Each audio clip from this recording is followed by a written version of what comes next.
mature, established 35-year-old man cannot have a healthy, productive, fruitful relationship with a woman 10 years younger than him. I didn't say that. I just think... You just said they were immature and they shouldn't be matched up. 22. Okay, 22, 23, 24. Look, women mature.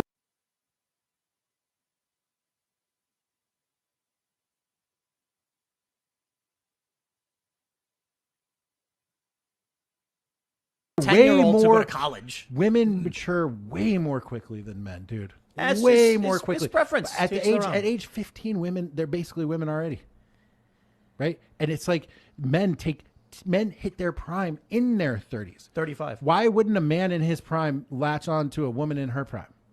Why not? That seems the most logical thing possible. That's what's happened for millennia. Millennia. Older men would marry like 15-year-olds. And the societal, it's shame creepy in this society. around dating a younger woman is just jealousy. It's jealousy. Because, as you said, every man in the world wants to date a 22-year-old woman. According to OkCupid data. According to OkCupid, I don't know. Your own two eyes, all of history, every piece of literature, I'm citing every this book on you ever purpose saw. because it's not your opinion. OkCupid actually tracked all the messages. Yeah. And they found no matter how old a guy was, from even younger guys. Why do you think that is? Always mentioning 22-year-olds. Why do you think that is? For, I think, evolution, like biological reasons. Right, exactly right. And what OkCupid found was that, very disgustingly, in my opinion, men are actually attracted to women much, much, much younger than that, but would not want to have a family with someone younger than that. So men choose 22 as the equilibrium between mental and physical maturity. Why is that disgusting?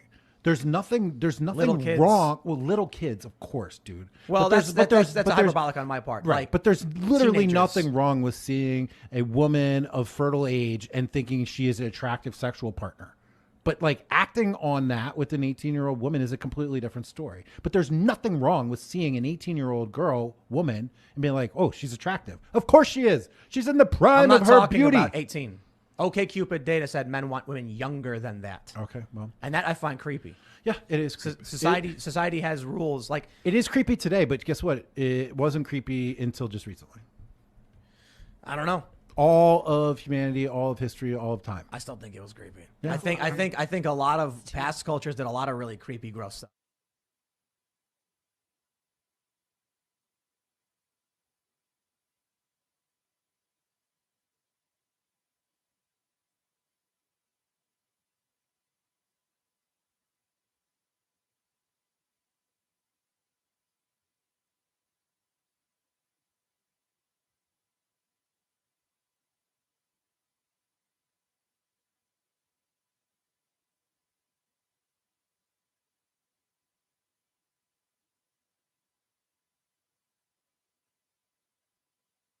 How about now? There we go. Okay, now we see it. Okay, I think it was actually StreamYard. How about now? We good? We good? We good? We good now? Yes? 1, 2, 1, 2. No voice? How about now? How about now? How about now? I'm looking at StreamYard and it's okay, good. All right, we're good. Good to go. All right, my bad. Actually, it wasn't my bad. It was actually StreamYard. StreamYard switched me over. It might have been because I had to restart the Rode board. Anyways, okay, so we're good. Good. Thank goodness. All right, yeah, we can't. I don't want to pull a Kevin Samuels on you. Did you guys watch that? Probably didn't, because I think he deleted that. But I think it was like a last Sunday. He was in Miami and he's trying to pull a fresh and fit thing. Hey, whatever, you do what you got to do, man. But pay attention to the chat, because I was watching it and I think Tom was watching it as well. And he was going on and on and on with these girls, and there was no sound for about 45 minutes. So, all right. Well, so anyways, so why am I bringing this up today? Why am I showing our good friend Jack Murphy once again? Well, I kind of have to kind of thank you, Torsha. I've got the message. Okay, we're good now. So I had to show that one off first. Oh, by the way, here we go. How's that? Maybe that's what threw it off. I don't know. Maybe I switched over, and this is the ATEM. I'm still working out the lighting and the actual audio for that. Oh, damn it. Hang on one sec. There we go. All right. Much better. So I use that because that's been making the rounds. That actually was a clip from a Timcast live stream as far back as I think it was March. And the reason I remembered it, because I happened to be on Fresh and Fit during that time when he was on there, and they decided that they wanted to become red pill all of a sudden, and Jack Murphy would like to suddenly become red pill once again. Because Jack Murphy, I don't think enough people really understand the history of Jack. And I tried to make this as clear as I could in the last live stream that I did. And as I said, and I will continue to repeat, I have been doing this for a long time. Starting next week, it will be 20 years. So are we good now? Everybody's good? Can we hear me? Are we all right? Put a 1 in the chat if we're all good. I think Torsha did said I was good. All right, good enough. So I wanted to use that because now it's suddenly making the rounds again after the blow up with Sydney on You Are Here. Now, I'm not trying to rekindle that or reheat all that. I don't care anymore. I just thought it was sort of par for the course from what I know. Thank you. About Jack. And I felt some people were throwing this around and they're saying, oh, Jack's a groomer and he's talking about young chicks. And I think that, he tries to make his case. That's all. It's not about like young girls. He's trying to sort of make the case that, from in a natural order sort of way, women tend to look for men who are older than them. I've said that, I don't know how many times. Hell, I think I even said it on You Are Here a couple times. Statistically speaking, women go for guys who are anywhere between 3 to 7 years older than they are, depending on what their position in life happens to be at that time. Right now, if they're younger, they tend to go, and they're not looking for some guy who's like in his 30s if she's 23. But most women during their quote unquote hoe phase aren't exactly looking for a long-term solution at that point, anyways. Particularly if they already have options. And so why would they? They're actually being as prudent, I guess, as possible in sort of, maximizing their sexual agency during that time. Now we can say, well, that ruins a woman and she gets run through. Yeah, and there's a lot of downsides to that. I'd be the first one to let you guys know. That's fact. There are some very successful podcasts that are based on that premise. However, I there was one part in here. I wanted to throw that up. I'm not going to recover that. I think I'm just going to pull this out of here. But at one point, they mention. I think I put it in here. Did I put it in this one or did I put it in the other one? I've got some data sets for you because what they mentioned, what Tim was mentioning as far back as March was the idea that men tend to look for younger, hotter, tighter. The title of today's show. Really, why men go for younger. And younger, hotter, tighter really can be what sums up why men tend to look younger. They tend to go for younger women. We're really interested in fertility first. And I've written several articles on this. One of them is called The New Polyandry, and another one, it's called, I think I did an episode called the Problem with Poly back when, I think it was when Pat Campbell was part of the show. And we talked about it as far back as 2017.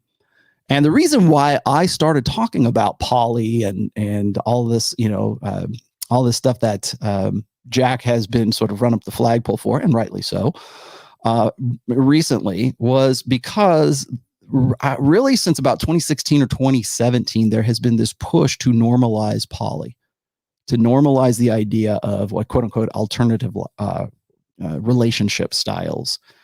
And when I was writing about it back in 2017, 2018, I made the call that open hypergamy, which is a essay I wrote as far back as 2012, 2013, would eventually evolve or develop into open cuckoldry, which is essentially where we're at right now. Or we're going to try to find some way to maximize our, let's just say, sexually opportunistic years as much as possible before the lights come on at the club and women have to sort of go home with whoever they have in their hands at that time. And yes, I did see, sorry, I wanted to rewind just a little bit here because I did see that $50 super chat from, I forget who it was now. Oh, let me keep going back really quickly. Man. Anyway, I'll dig that back up. But I think Sam is in the house today. Sorry, I'm flying by the seat of my pants today because I wasn't really even planning on doing a show today. But I didn't do one yesterday because it was snowing, and it's the first real good dump we've had, and I had to go get the sleds ready for action. So sue me. So as far as cuckoldry and poly are concerned, I think they're certainly linked, but they're also linked to our innate sort of sexual preferences, and I mean that in the sense of like what removed from all the filtering, removed from any sort of social constraints. As I've said before, men's sexual mating strategy, reproductive strategy, is unlimited access to unlimited sexuality. And generally, that focuses on younger, hotter, tighter. You're looking for youth, fertility, and the ability to carry a child to term. That is the ultimate purpose, or the ultimate reason for that preference. The proximate reason is that, younger women are look better. They tend to come without, usually, in days gone by, they usually came without the baggage of an extra child.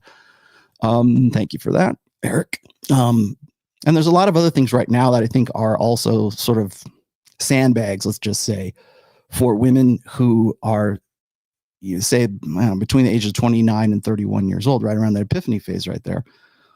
There's a lot for guys to have to consider, and then really weighing that against their sexual opportunities, which, as we know, 80% of men are deemed unattractive.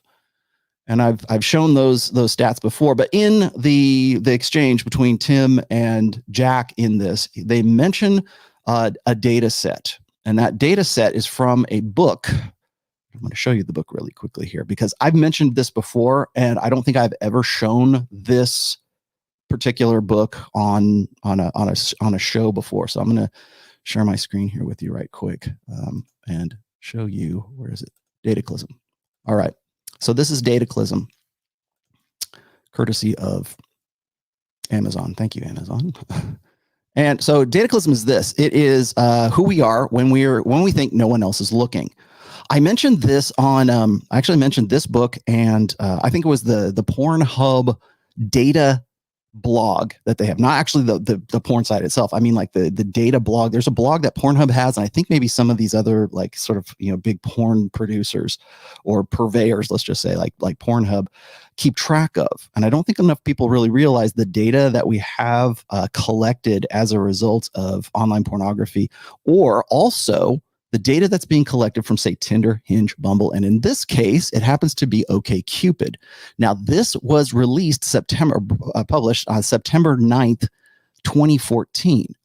And so what Dataclysm is, I could just simply read you the thing here, but this is the guy, okay? This is Christian Rudder, okay? He's the co-founder of OkCupid, and he's the author of Dataclysm. And so what he did was he collected all this data. Now, remember, this is in 2014, so this is like just about 7 years ago now. And, a little over 7 years now. And so when we look at the research that this guy has done, he's not necessarily a sociologist. He's just sort of connecting dots. It's not unlike what I do here. But when people talk to you, and myself included, when people tell you that there are data sets, and I'll show you the data sets here in a second. There are data sets that show that women tend to go for guys who are anywhere between 3 to 7 years older than they are, depending on what they happen to find attractive at that time, depending on what their needs are, depending on what their sort of, I want to say, self-actualization is about their own attractiveness or their own ability to attract that guy, right? For men, it's different. Between the ages of 15 and all the way up to like 90 years old, men find women between the ages of, say, 22 and 24 years old the most attractive across the board. Now, this is according to their data sets. Is it like super scientific? No, but it is OkCupid. I am sure there are more current data sets that show pretty much the same thing. Let me see if I can grab those for you guys real quick here. There they are. Oh, that's why. Hang on one second. I'm going to, I got these, but I actually pulled these off of my site. Now I'm going to have to show them to you on here. There we go. All right. So this is the first data set, and this is what a woman's age versus the age of the men who look best to her. Now, this, again, is from Dataclysm. So let's look at this. There it is. All right. So this is it right here. And as you can see, 20, you've got, or again, this is according to OkCupid. This is according to their stats from back in 2014. A woman's age versus the age of the men who look best to her. Now, again, this is physique. This is physical. This isn't necessarily, oh, this is the guy I'm going to get with, but this is the guy who generally looks pretty good to me. So 20, and if you look on down the list here, when you're looking at, say, this is the age along here from 20 to 50. And we're looking at notice how it staggers here. So you got one, now remember, this is looks best, okay? Data says that there are other data sets that say that women tend to pair with guys who are anywhere between 3 to 7 years older than they are. And we can look at that according to, let's see, what was it, Census Bureau data, and then there's other data sets as well. So that is that right there. And as you can see, let me call that back up again. Come back here, please. Thank you. As you can see, now finally I got my arrow. As you can see, these are between, say, 39 and 40, 41. 38 looks pretty good. Now we're kind of going a little bit younger as they get a little bit older. And then you'll notice that it changes and it switches up. Now they're still looking for younger guys when a woman gets to be about 50. It's still looking for younger as far as like what's attractive to them. But again, who do they get with in the long term? Now, this might seem like, oh, okay, well, that's an interesting data set, Rollo. What does this mean? Okay, well, I'm going to show you what it means right here. This is actually what it means. And oh man, I got to throw the other one up. Okay, we're going to kill that one. And we're going to show you this one. Sorry, I didn't have these prepped as well as I thought I would. There we go. All right. So you'll notice there's quite a bit of difference between the women's chart and the men's chart. This is a man's age versus the age of the women who look best to him. Now, I've seen data sets that go all the way back to, like, say, 15, but I think OkCupid is trying to stay within a realm of sanity here. 20 to 50 years old. Now, if you look at the data sets in this, we're looking at like 20, 20, 21, 21, 21, and on down the line here, all the way across, all the way down to 50. Now, even a 50-year-old the average 50-year-old finds the 22 to be the best looking age for women. This is, and again, like, I don't think I've ever brought this up before, but that is the data set according to OkCupid. And that is, we are still quoting this, by the way. I know that if somebody wants to give me, and Rugby, if you're watching, or Sam, if you're watching, if you can find more current, more recent data on this, I would be very curious to see what it is. But that was Dataclysm from OkCupid. I'm sure they have updated those numbers since then. But I like looking at older numbers today because things weren't as woke. I mean, they were woke, but they weren't as woke as they are today. And so when you look at research data, one of the problems I have is when people say, "Well, cite me the sources, show me the sources." I'm happy to show you those sources, but again, what will happen is you'll get into this situation of kind of dueling research. And like when my favorite argument is when it comes down to ovulatory shift, because if you look at 25 plus years of Marty Hazelton doing research on, very intense research on ovulatory shift and repeating these experiments and showing robust data sets. And then all it takes is one female psychologist who has an axe to grind against the idea that possibly women really want to get with a guy, who's more masculinized during her proliferative phase of her menstrual cycle, and then get into pee hacking, which is, and I don't mean pee hack, I mean like massaging the numbers to make it seem as if these are unreliable numbers. I tend to look at older studies as maybe slightly more valid than newer ones, simply because there's more of an ideological, imperative, like a litmus test today for a lot of research. So that's why I go back to those. So people are wondering, well, that's when I particularly when I talk about the data sets that show that women who have more sexual partners tend to have a higher incidence of a divorce, or they tend to report more marital unhappiness because we're again, correlation. Causation, don't know, but these are the data sets that we have. If you go back and you look for those data sets, you'll find that most of them are from like the mid 2000s, maybe the early 2010s, and you won't find anything else from that. Occasionally you'll see, like, say, the Atlantic will dig something up. Oddly enough, the Atlantic will dig something up and sort of go against the grain. But for the most part, it's really hard to get reliable research numbers for those, because there is such this, there's no funding for it. There's no way to sort of find the things that are unflattering to the gynocentric social order. So you kind of have to go back to those old data sets and look at them and sort of like interpret them through a, I guess, 2022 lens right now. So that's what I did right there. But I wanted to point that out, because a lot of people were running Jack up the flagpole for, like, oh, he's a groomer. And I understand why. And I'm going to talk about that here in a second. I understand why there is that sort of, ooh, he's kind of creepy because he's talking about younger women.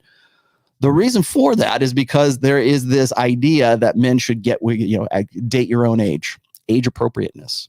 Remember when, was it Keanu Reeves got with his girlfriend? I don't know if are they still together? Maybe they're not. The girl that he was, I guess it was one of his managers or somebody. Maybe it was his like stylist or something. But she's actually younger than him. I think she's 46 and he's something like 54. I think 53.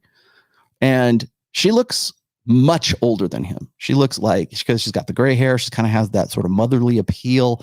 And women loved it. Loved that. When those pictures came out and they were officially dating, and I think this was like a year or two ago. Women were just 57. Is that how old he is? God, for real? He's really 57. Wow. Okay. Good enough. Fair enough. He's still much older than she is. But she looks like an old school marm almost.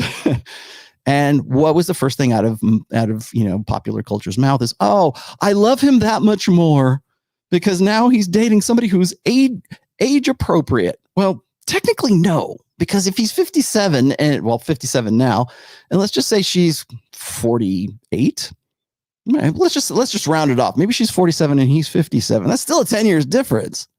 So if you got a 30-year-old guy and he's dating a 20-year-old girl, that might rub women the wrong way.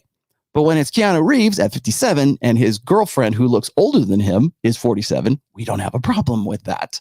That's what we're going to dig at today, because we can talk about the discrepancies between, say, our evolved interests in our own mating strategy versus what we think socially ought to be the way that men should go about pursuing and vetting women and finding quality women and all the great positivity talk that we get into.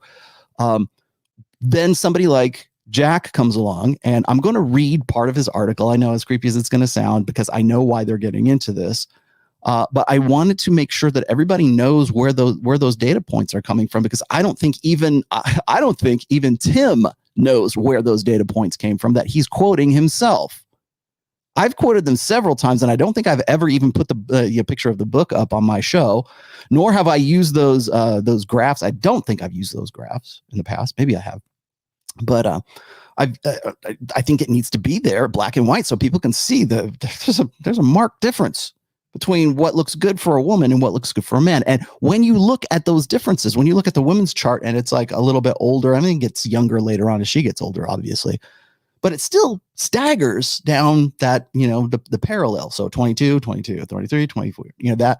But for men, right down the line.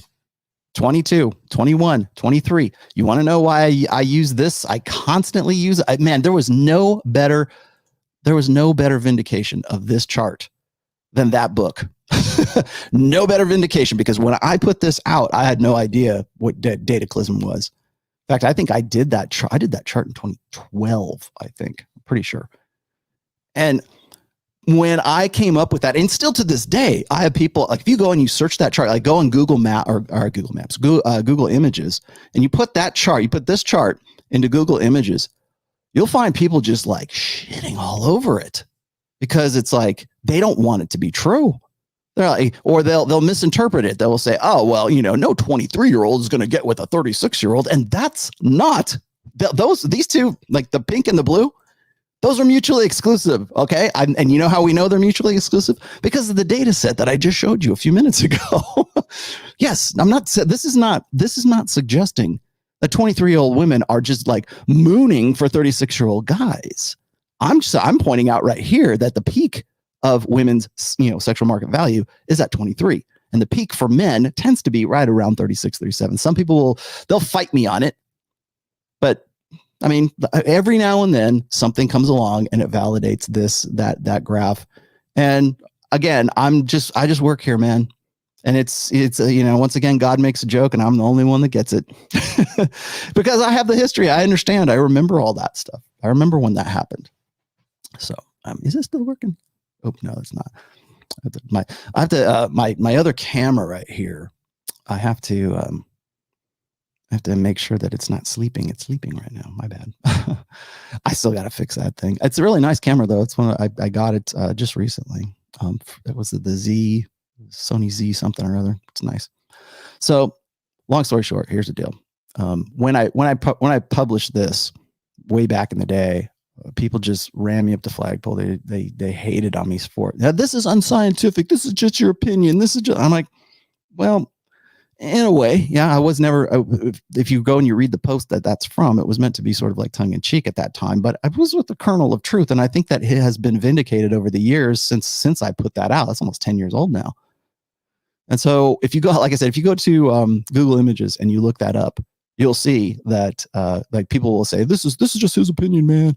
This is some old boomer trying to tell you how things are. It's like, no, this is pretty much verifiable. And we can see that now with the benefit of like, say, 10 years of data, we can see that it was, it was pretty accurate. Oh my God, I can't believe it. So I wanted to point that out because I'm going to show you what the big controversy was here. Now, I noticed that some other bloggers were doing episodes on Jack Murphy and his sort of dust up. I showed this in the last episode. I'm not going to get into that video again, but when he was just sort of like, F you, heartfelt. If you come to the defense of any woman online in the red pill sphere, then suddenly you're simping and suddenly you're a white knight. It's not it was never my intent. However, I know I'm familiar enough with Jack Murphy's background to know what kind of guy he is. I've known of the dude really since 2009. I tried to make that as clear as I could, but that didn't stop a lot of people who just simply wanted to throw Jack Murphy on a thumbnail and start talking about a guy that they have no idea who they're talking about. And so I wanted to be clear and point that out there. He's been sort of in the red pill circles conveniently. So really since 2009. And like I said before, he came up through the ranks with Mike Cernovich, who now of course is, Power Dad, but Power Dad TradCon. But if you go and you look at some of the old school videos and all the of course they're conveniently deleted right now, but if you go and you dig up the digital footprint, let's just say on Mike Cernovich, there's a lot of things that are probably he would rather people didn't know about him. Same thing with Jack Murphy. Jack Murphy he just didn't cover his tracks as well as you should have. But when I started, again, getting back to the poly thing, when I started writing about the rise of what I was seeing as sort of alternative relationship styles, it was as a result of conversations that I had with Jack Murphy. And I was kind of locking horns with a guy named Dr. Jeffrey Miller at that time. And I see you, Sam. Thank you. And the reason why is not because I don't like Jeffrey Miller. I do actually like him quite a bit. I just think he sort of villainizes the red pill because we ask some very unflattering, difficult questions, particularly when it comes to issues of, say, cuckoldry, when it comes to issues of poly, when it comes to issues of promiscuity. And as I said in the last video, these are the guys that make me very frustrated because they know better. They know better than to be promoting this kind of stuff. They know better than to sort of just shit all over the questions that they don't really have answers for, or they do have answers for. They just simply don't want to answer them.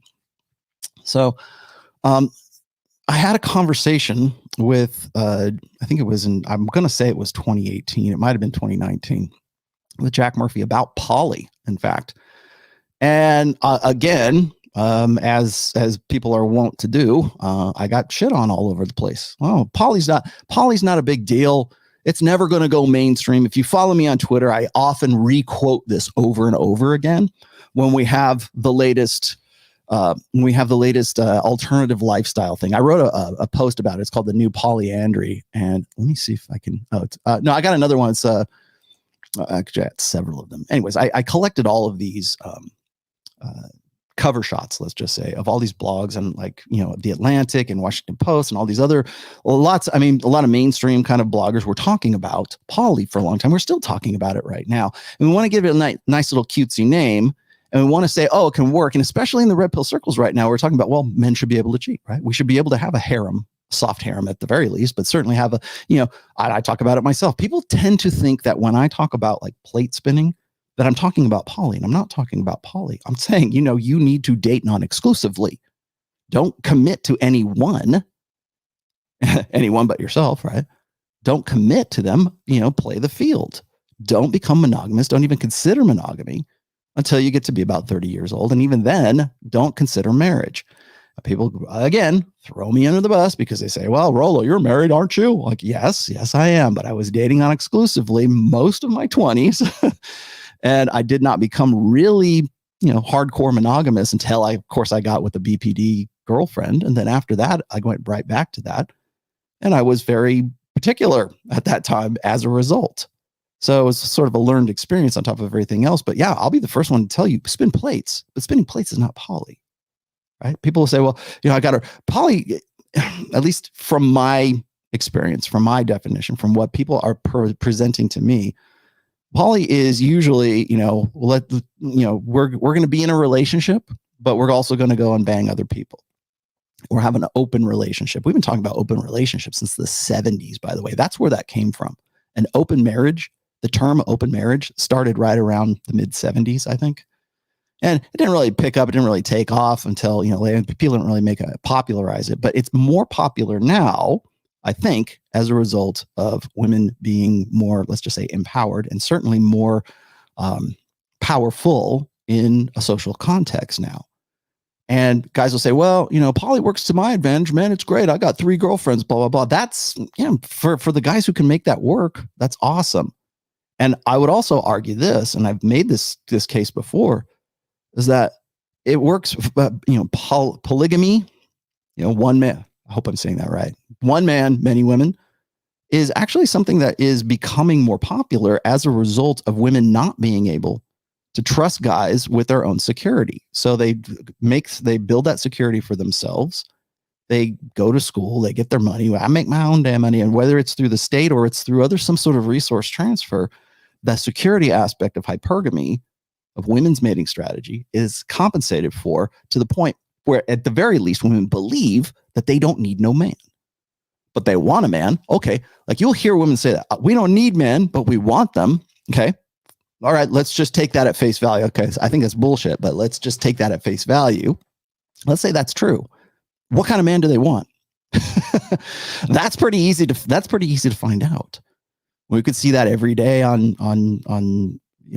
dating apps. We can see that every day on Twitter. We can see that every day. I mean, somebody can go find me an example of it right now. I'm sure Sam will go find me an example of it.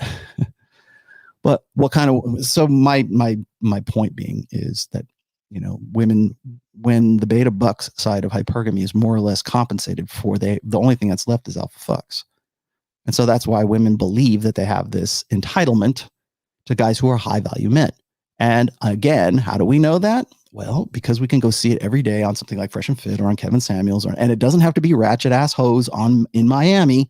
You will hear exactly that same narrative, contextually by order of degrees, contextually, depending on the area, the environment, whatever it is, you will still hear that argument. You will still hear, don't settle, girl. You go, girl. Only the best will do for you, girl. Do what's right for you, girl.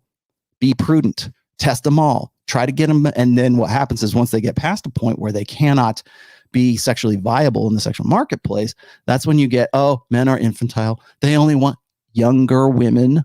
They only want they don't want a woman who's mature, who knows her way around the world. And now that I'm finally comfortable in my body, even though I'm like 10 pounds overweight from where I was when I was 23, but they won't find me attractive, and it's their fault. And boy, feminism would be so great if men would just cooperate. If there wasn't this inconvenient, biological and evolved reality of men's nature, boy, we'd have this utopian society if we could just make that work. But men are just too infantile to cooperate. And it's like, no, they're not. It's actually the fact that it's biological realities that are clashing with what you think should be true. And I made this case twice on You Are Here with Sydney and with Ariella and Ariel. I hope that I'm saying her name right. And then what happens is when you put a guy like Jack Murphy into that situation, he blows up. And people say, well, you know, Rollo, you had an emotional reaction to Ariella. You actually raised your voice. Yeah, but I was making points that were actually very rational, and I was trying to emphasize those points. So is that emotional? Well, you can be the judge of that. But what you can't be the judge of is that the data contradicts pretty much everything that she was saying. Pretty much. When you're talking about astrology, and when you're relying on The Secret and the law of attraction and astrology and tarot cards and woo, you've pretty much lost the argument at that point. So let me go back up a little bit here because I have another video for you because we're going to get into open relationships. I do want to bring this up though. Let me actually before I go do that. Let me put this up here. Now, you probably won't be able to see this. This is an archive copy that I have had for quite some time that I think is funny because people are now going on Wayback Machine to read this. This is Jack Murphy's original sort of cuck article that everybody wants to talk about that got him very upset and understandably so. So let's just be honest about it. You won't be able to read that. So I'm going to read it for you. Can I do that? Let me see if I can push myself in there. Oh, no, I guess not. Okay, so here it is. Oh, that's because it's an overlay. My bad. Okay, so here it is. I'll just read this for you. Cultivating erotic energy. Erotic energy. Whenever somebody's using the word energy, that should like cue you. It should tip you off to the opening paragraph here from a surprising source. Today, I sent my adoring, loyal, hot young girlfriend of 2 years to have sex with a stranger from Tinder. She is currently at his apartment, checked in with me via text, and is presumably sucking and fucking her way to a good time.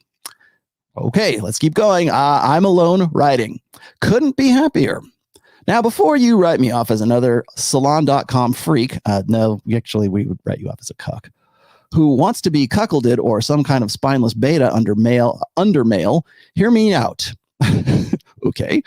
This has been a long road. My manhood is intact and my dick is hard. I'm almost 40. Years ago, after my divorce from my blue pill marriage, that was back in 2009, by the way, I found Royce, Roosh, and eventually the Rational Male. Along the way, I had made friends with Mike Cernovich, and we came up together. Sorry, Freudian slip. Came up together in the game. I've learned and practiced tantric magic, the ancient Hindu art of sex, various elements of BDSM style and lifestyle, and just about every angle, pun intended, for male-female relations. From experience, effort, and education, I've become an expert. Okay. I learned over time how my natural disposition is to be dominant. For submissive women, I'm practically an ideal. I've had sex slaves, little girls, and tied them all up. This is where things get a little weird, and I'm going to stop reading. But feminists seek me out to fuck them like the patriarchy. And yet, I've just sent my 15-year junior girlfriend to bang Matt from Tinder. Why? Well, okay, we'll stop right there because I think you guys get the picture. Oh boy, then the chat goes wild. Hey y'all. There you go. All right. So that's the archived blog. Thank you very much. I'm sorry to subject you to that, but that's just how it is. Now, the thing that throws everybody off, of course, is the little girls aspect. And that's, of course, what everybody is saying he's a groomer. And no, I'm not going to talk about that Duncan kid that what's his face was talking about either. I mean, yeah, whatever you want. You know, what I find is interesting is we'll say that like a guy, and I forget the guy's name, was it Danny Duncan or something like that. And I forget who was, what's the guy who was the YouTuber that was talking about these guys. Let's say he was 24 and she was 14. Yes, definitely underage. Definitely the guy needs to be prosecuted for statutory rape if that's the case. Okay. And no doubt there. But we don't have that conversation when we talk about a 24-year-old teacher banging a 14-year-old boy who is her student in the class, which is endemic and has been really since about 2014, 2015. And there was a time when I was on the Pat Campbell show, and we would literally start shows by who the next like perpetrator of really statutory rape. Right?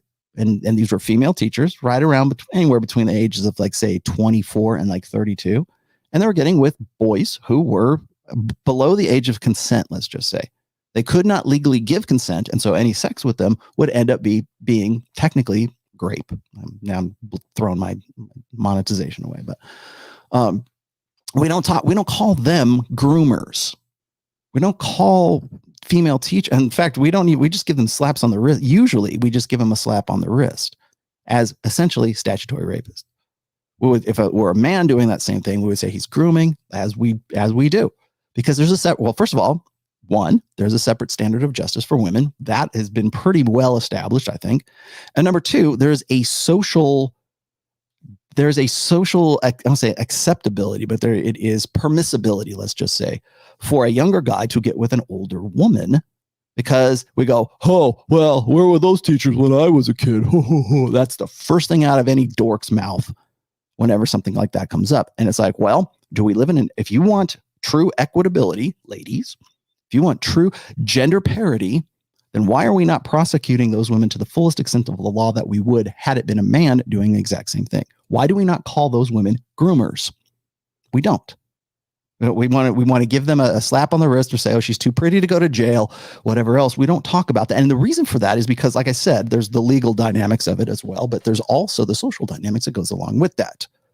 So when we say that, we go, okay, well, the guy got lucky. The kid got lucky. He's 15 years old and he got with the 24-year-old. All right, go, Johnny. Well, technically by law, that's statutory rape. And we don't call them rapists. We just say, oh, she was just, having sexual relations, oral copulation with a boy. And just because he enjoyed it does not necessarily mean it doesn't meet the standards for RAPE. But we don't want to talk about that. Because again, like I said, there's a separate standard of justice, but there's also a separate standard of social justice for women as well. So it's the same dynamic, really, as Keanu Reeves getting with an age-appropriate woman who is 46 while he's 57. Maybe she's 47 now. But you're still looking at close to a 10-year difference between the two. If you have a 24-year-old boy and he's with a 14-year-old girl, that definitely is out of bounds. Definitely socially, legally, yes, 100%. Absolutely agree. But you take that and you put that and you say, well, she's 20 and he's 30. And we go, oh man, can't he find anybody his own age? 36 years old gets with a 26-year-old woman. The reason why women get upset with that is because that's the demographic that they are looking for a long-term partner when they get to the epiphany phase. So the women who complain about age, quote unquote, age appropriateness, you're going to find that most of them are right around 29 to 32 and maybe a little bit older than that. They tend to complain about the, let's say, sexual preferences or selectivity of the men that they want to get with. As we showed you just a moment ago on that data set, they're looking for men who are at least attractive-wise, arousal-wise, to be 3 to 7 years older than they are. So whether that's for a long-term relationship or it's they just find that guy more attractive, those are the guys. And when a man is, say, 36 years old and he starts dating a woman who's like 27 years old, we go, oh, he's robbing the cradle. No, he's not. She's an adult. She's been an adult for, 9 years by the time she's 27 years old. At least according to, societal standards, this is what we say is, hey, these are the rules. This is what we say goes. This is what we're going to do. Have you ever heard of the ladies in the audience will probably have heard of this. Have you ever heard of half plus 7? I don't know is that still a thing? Half plus 7. You like my new coffee cup? Half plus 7 is to determine whether your mate is age appropriate for men. Anyways, it just doesn't apply to women, by the way. But for men, it's half of your age plus 7 years. So let's say, for sake of argument, you're 40 years old. Half of that would be 20, right? And then add 7 to that, 27. 27 would then be the minimum age a 40-year-old man would be able to, socially acceptably, permissibly date, and then on up from there. That's the idea of half plus 7. I was this stupid idea that was sort of floated out. I want to say it was mid 90s. I don't know if it's still a thing right now. I actually wrote an essay about it back in the late, I guess it was 2012, 2013, something like that. Let me see. Oh, did you give me something else here? Thank you, my good assistant. Let's see. Sam's got me some new data sets here. Let me see what you're giving me here, Sammy. Sam, these are like really low res. I don't know if I can put these on there. Oh, age differences by gender. Thanks for these. Sammy, can you find me some high res stuff of these same images you just gave me in the chat there? Thanks. I'm going to back up just a little bit before we move on to the next portion of today's show. Let's see if I can get you. I will. I profusely apologize because the super chats are tending to get away from me now that we can go back and look at them. I see you, Torture. Thank you very much. Thank you. There you go. What else? See if I can keep going back up a little bit here. I'm just going to go up a little bit further, and okay, that's good enough. All right, so because you guys, Wheezy, hey, it was interesting to hear Tim Pool's sister last week says she was a stripper back in the day for 7 years and really enjoyed it. Okay, let's move on.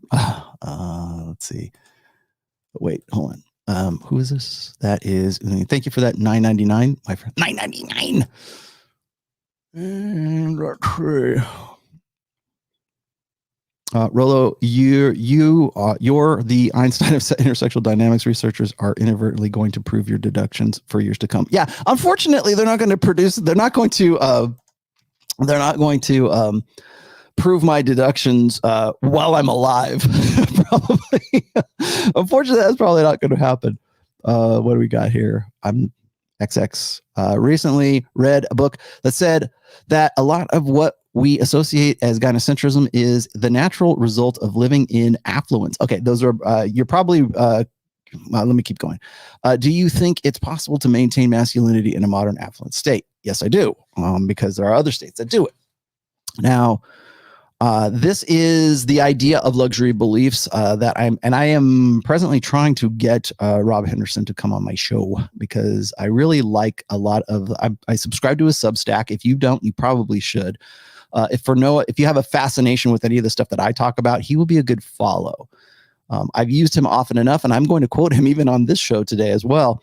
But one of the things that he's been talking about, and I think he might be writing a paper on this because he's in the doctorate program for like social psychology right now. He's a really great guy to talk to because he's young enough. He came through the ranks. He came from like being dirt ass poor and an adopted child. To sort of making himself into Rob, who we know as Rob Henderson right now. And really great story, really great guy. And I think he does a lot of good work. I think maybe he just doesn't connect the dots in the same way that I would connect the dots. But anyways, I'm going to try to get him on the show. But one of his, I guess, claims to fame, one of his buzzwords or his new terminology is what's called luxury beliefs. And that we are only allowed, like say feminism, because we have the luxury of being able to sort of, legitimize it.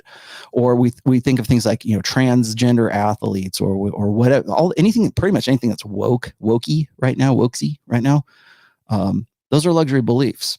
And we can do these things, we can do that thing, and that these are the natural way that we should be able to do things until a point where we can't afford those and society crumbles and goes to hell. And then now suddenly we can't afford those beliefs anymore and we switch to something else. It's a fascinating theory. I'm going to try to pick his brain on it. If Rob, please come on this show. I know you've been on the Roommates and you talked to Jordan Peterson. So come talk to me, brother. I think you'll have a much better, we'll have a much better conversation, I think. I promise to shut my mouth. Thanks to the red pill, Guevara. I know that the fact that I'm still attracted to college age women since high school is normal. I thought I was sick because I'm 33 and I should be attracted to mid 30s, but I'm not. Good, excellent observation. Thank you, Mr. Guevara. Just Guevara. Yeah, and that's the thing. That's what happens is in a gynocentric social order where women are sort of controlling the narrative when it comes to relationships, and they have been for quite some time. Let's just be honest. Even prior to the sexual revolution, anything that was in the realm of sort of love and relationships and all that courtly love kind of stuff while you're courting the girl, all of that was not a man's realm. That was a woman's realm. And women still lay claim to that in an old order way of thinking anyhow. And men buy into that, because we're still encouraged to believe in old order ideals, 20th century ideals, actually probably 18th, 19th century ideals too. But we tend to think that if you're 33 years old and you're looking at a chick and you want to get with a girl and you're wondering if it would be valid for you to get with a 23-year-old girl, 10 years difference. Okay. 10 years. And you go, oh gosh, I feel so horrible for wanting to get with that 23-year-old. I can't believe I'm actually aroused and hot for that girl. I'm like, no, that's how you're built. That's the machine. That's how men in ages gone by have solved their reproductive problem. Am I suggesting that you keep going younger, bro, groom the girls? No, that's not what I'm saying. But you cannot deny the biological evolutionary aspect of men wanting to get with fertility, youth, beauty, hourglass shape, a girl who can carry a child to term.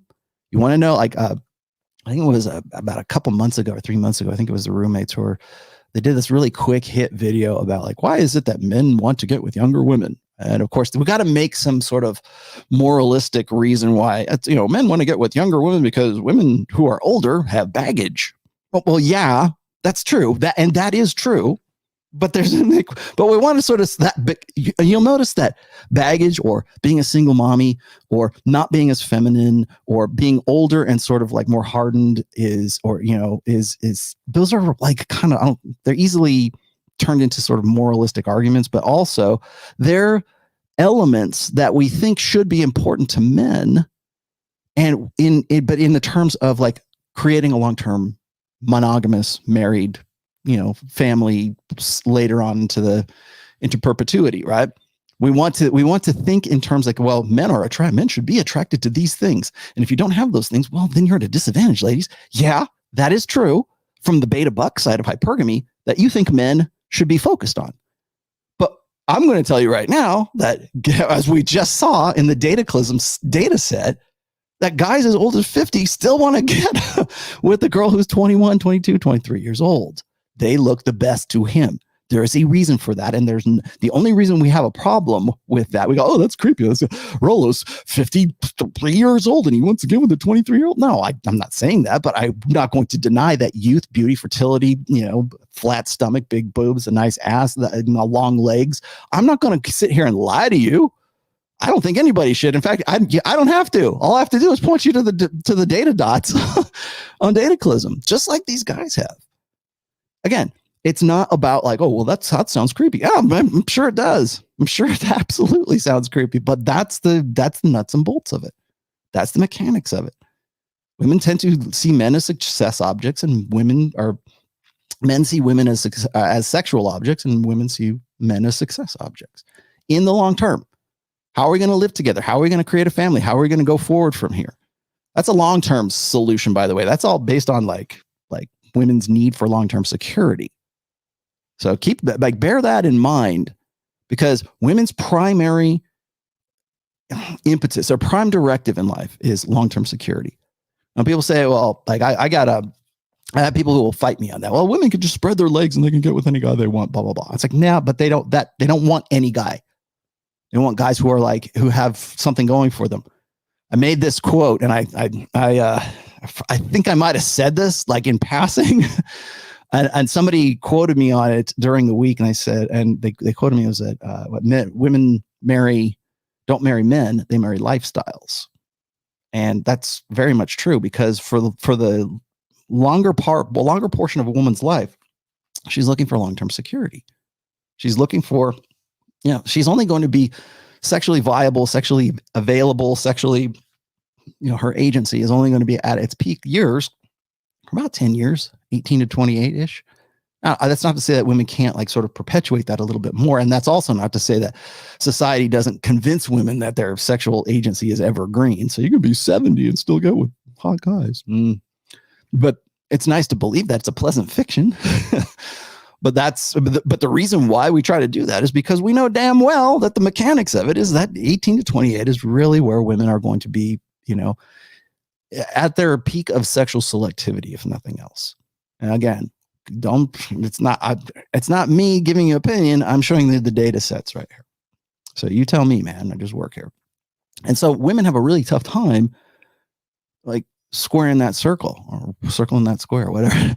They have a really tough time sort of reconciling that.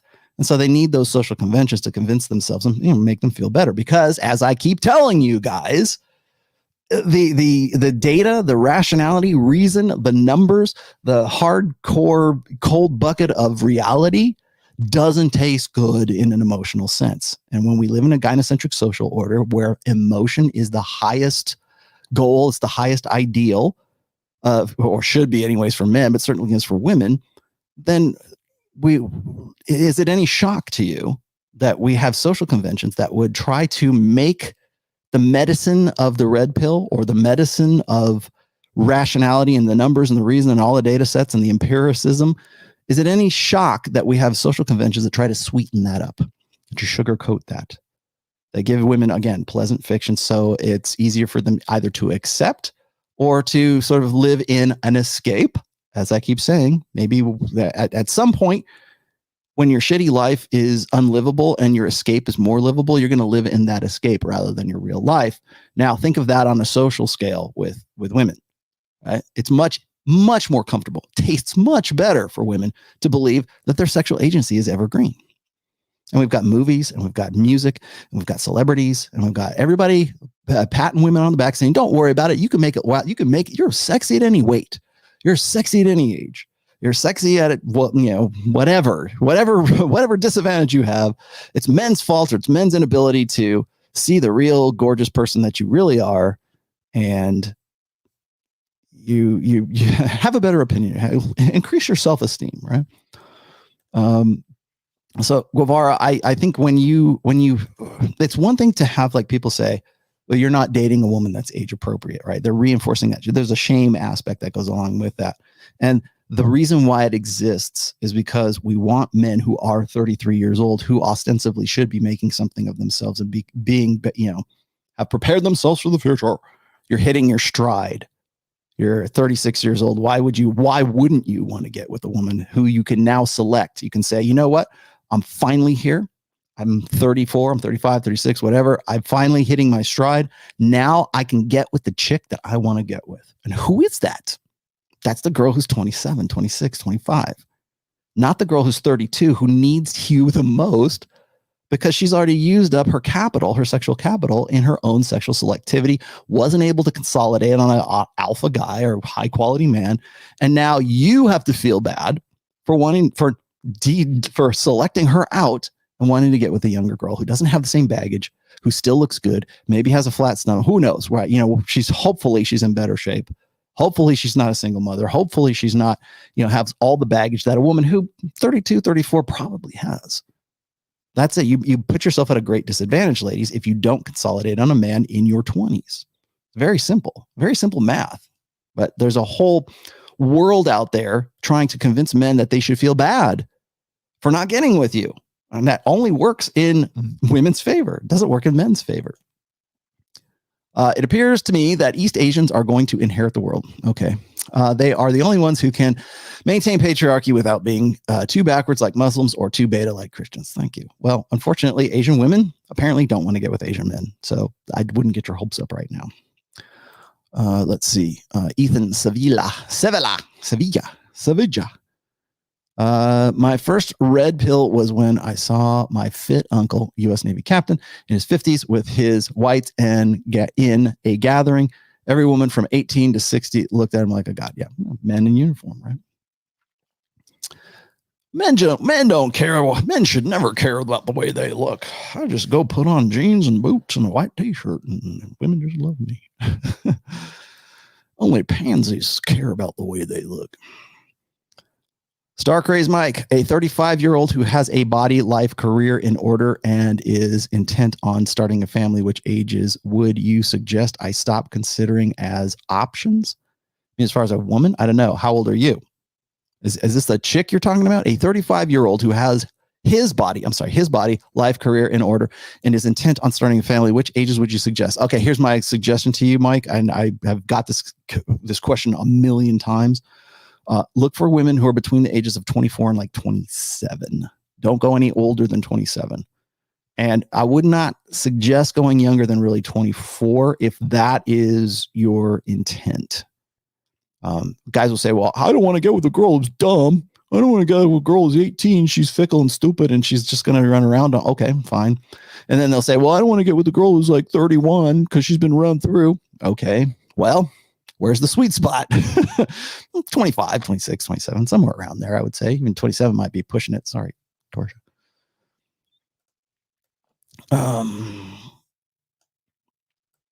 Let's see. Anybody else? Let's keep going. Thank you, Sam. Thank you, Torsha. Samishi. So I think Sushi's in there too somewhere. Let's keep going. So here's the boring part of the show. Oh gosh, boy, what a great conversation you guys are having. I'm glad that Chad is having an excellent conversation. Rollo, by the court of law, women can't grape a man. Only men are responsible for that encounter. When a woman does it, it's sexual battery or assault. No, it is not, actually. In cases of adults, yes, you might be right about it. It's very, very exceedingly difficult to prove a quote unquote RAPE, forced copulation case when it's a woman or a man accusing a woman of it. However, there's one legal statute that doesn't change, and that is if a person cannot legally give consent for sex, you are thereby a statutory rapist. That's the way it works. I didn't write the rules. I'm just reporting the rules there. Socially speaking, yeah, you're probably right. But from a legal standpoint, if we're going to be equitable, it's all about equity. Well, then you're a rapist, essentially. But we don't call it that. We won't even write that word in the articles, in the news story. The AP Newswire won't even write that word. Reuters will not write that word if it is a female teacher and a male student who is the statutory rapee. Let's see. Neo lost his frame. Is his own franchise. The director exhausted the strong woman character. Above all, it's her choice. Of course it is, because now the Wachowski brothers are the Wachowski sisters, right? Or did they go back again? I don't know. Title would have been better to be The Blue Pill. Thank you for everything, Rollo. You are welcome. And just to answer a quick question here, because I know I'm going to get it. No, I am not going to do a review of the new Matrix movie. In fact, I'm not even going to watch it, because I won't watch it and I won't review it for the same reason I won't watch and I won't review live abortions, because that's basically what this is. It's just going back and trying. Like, I love seeing these articles about how, oh yeah, the Wachowskis, the new Matrix movie is taking back the red pill from these right-wing blah blah blah. The fact that the kids writing those articles have no recollection of how we used the quote unquote red pill as far back, and I can show you the posts as far back as 2004 in the manosphere and what became the manosphere and seduction communities. I can show you those posts. In fact, I think I have actually on this show. I can show you the earliest post where I have used the term red pill, those two words. It was about as far back as 2002. The only reason anybody wants to associate it with like Donald Trump or the alt-right or Republican this or the red guy, red Republicans. The only reason anybody wants to associate it with that is because it was lifted by people who should have known better and they didn't. Candace Owens used to call herself Red Pill Black. That's what I'm talking about. And people, what are you talking about? Candace Owens? She's on Daily Wire. She's got her own show. Candace. No, she didn't. She came up through the ranks on Twitter and used to call herself Red Pill Black. This is before she moved or she got in with the British guy. This is before she was, on Fox News, before she became sort of the Black Ann Coulter. She was Red Pill Black. That's why. So that's right. It's pointless. Because the people reporting on this, the people who have an opinion on the new Matrix movie, they have no clue what they're talking. No clue. They have less clue than people talking about Jack Murphy and the red pill. They have less clue. They don't know. They have no idea.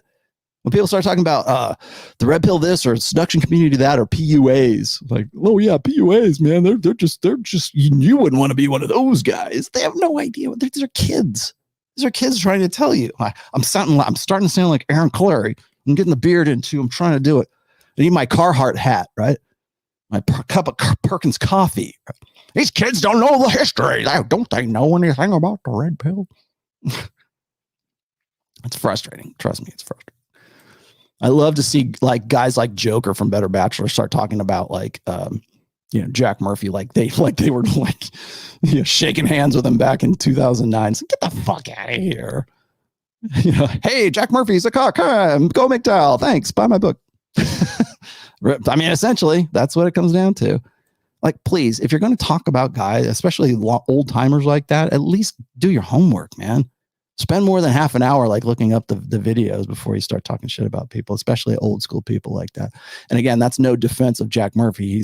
He is what he is. Let's be honest. But I mean, at least get your story straight. Let's see what else is here. Man, chat is on fire. It's on fire, man. I tell you, it's on fire. Man, you guys are nuts today. You know what? Screw it. I'm just going to go. Thank you, Sammy, for archiving these because I'm going to have to read back from your archives because I don't want to go all the way back through there. Rollo in the court. Okay, I got that. Black Sheep, I got to you. Okay, I guess we're caught up. Good enough. Good enough. If we didn't, I apologize, but it's the Christmas season. Please donate. Donate to the Ned Tomassi Pet Food Fund. By the way, Ned just turned 4 years old on Christmas Day. And that fun fact about Ned. He was born on Christmas Day. You're curious, which countries do you think maintain masculinity the best? Well, certainly not the United States. I don't know. Because the moment I say, well, Russia, that's when people are going to go, man, that's not even close. Oh, it's Estonia. I know which ethnicities I would like to believe have the more masculinity or whatever, but I think that's sort of like the wrong question to ask, honestly, because I think that when we talk about like, the red pill in the black community, the red pill in the Asian community, the red pill in the Latin community, whatever, or black men are more masculine than white men, or Asians are really Asian women. I just said this, right? Asian women don't want to get with Asian men, right? They're coming for all of you. They're coming for all men. That's why people keep saying, that Miami stuff, those girls are just ratchet hoes. That's just a black thing. No, it's not. I mean, maybe they're finally arriving at, my brothers, come on in. They're arriving at the party here now. Great. But you know what? It's for everybody. If it's not for everybody, it's for nobody. I tried to make this clear. Forget which episode it was. But I said that, if the red pill is not for the guys in the flyover states, in Oklahoma, I think I said this while I was at Pat Campbell's memorial service. If it's not for guys who are in Oklahoma and Nebraska and guys on farms driving tractors and guys out in, shooting shotguns and whatever, if it's not for the average guy, then who's it for? That's why and I'm not taking anything away from the Tates or anything like that, but it's like, if all you're about is like Lamborghinis and living this and iced up watches, that's great. I'm glad you have success. No lie. But what about the guys that doesn't resonate with? What about the guys who are living in the country? What about the guys who are, living paycheck to paycheck? The red pill has to be for them too. In fact, I would say it almost has to be for them more, because they're the ones who really are stuck and are like kind of stuck in this repetitive routine, old order, as I keep saying, way of thinking, and trying to sort of square the circle that they can't really do it because it's a change in their minds. So I think probably I had to give away the farm here, but I think in 2022, my focus is going to be on being relatable, or making the red pill relatable to the average guy, to men on the tractors, right? The men who are, the plumbers, the men who are out there, and the blue collar guys, right? I think I'm not taking anything away from the guys who want to be all about success and making a shit ton of money. Please continue, because that's how we can keep this going. But it has to be for everybody. It can't just be, oh, well, this is great. It's the red pill movement. No, it's not. But it has to be relatable to those guys. That scene in the original Total Recall had a true origin of the red pill. You think so? Which one? Which one was that? Which scene are we talking about? Total Recall. Come on, man. Total Recall. How about the Running Man? Maybe we should go that far back. What is the purpose of sexual ornamentation? Hoop earrings. Oh, you want me to give you that one? I'll be happy to. Hang on. Okay, so the word of the term sexual ornamentation, and you're going to see a bit of it here in just a moment. People ask me and constantly ask me this, and I've answered this question I don't know how many times, but like people go, what do you mean when you talk about hoop earrings? Well, if you look at any porn and a woman's wearing an earring, odds are those are going to be hoop earrings. For whatever reason, and I'm still not 100% sure why. Some people have given me their theories, but I mean, the phenomenon is there and it's undeniable. But when women wear hoop earrings, it is signaling ovulation. The O, the circle, the O means I am ovulation. No, it doesn't. But I mean, and people say, you know, the bigger the hoop, the bigger the hope. It's not me saying that. That's what I've heard. I didn't make that up. But sexual ornamentation is thus. If you're wearing red, and they're women, ladies, if you're wearing the red cocktail dress and you're wearing hoop earrings, odds are you are probably in the proliferative phase, which is just pre-ovulation in the menstrual cycle. And you're probably on the prowl, right? You are sexually proceptive, according to Marty Hazelton, according to evolutionary psychology. And so what happens is during that time, when's the last time I did maybe I need to put that in the book of everything. I've done several talks about your friend menstruation, and men would do well to understand how women's menstrual cycle works and how it affects their moods, how it affects what they're looking for, how it sort of like has a subconscious effect on women. And you will find people who, such as Dr. David Buss, who will want to throw that under the bus because they were into it. Now they're not into it anymore. Now it's, you know, sexual selection, or what is it? Mating choice or something like that. It's like, no, dude, just call it what it is. It's ovulatory shift. You can call it that. I know it's ugly. I know it's visceral. I know it's a cold bucket of truth. No, it doesn't taste good, but you'll do better if you know it. But ovulatory shift, just in a nutshell, is when women are in the proliferative phase of their menstrual cycle. That is the phase that is just prior to ovulation. And that's when women tend to look for men with, you know, V taper, more masculinized features. They're not looking for feminized features. They're not looking for, you know, soft, comfortable, and nesting instinct. It is, let's go right now. Hot guy in the foam cannon party, baby. They're looking, you know who they're looking for in that phase? They're looking for this dude right here.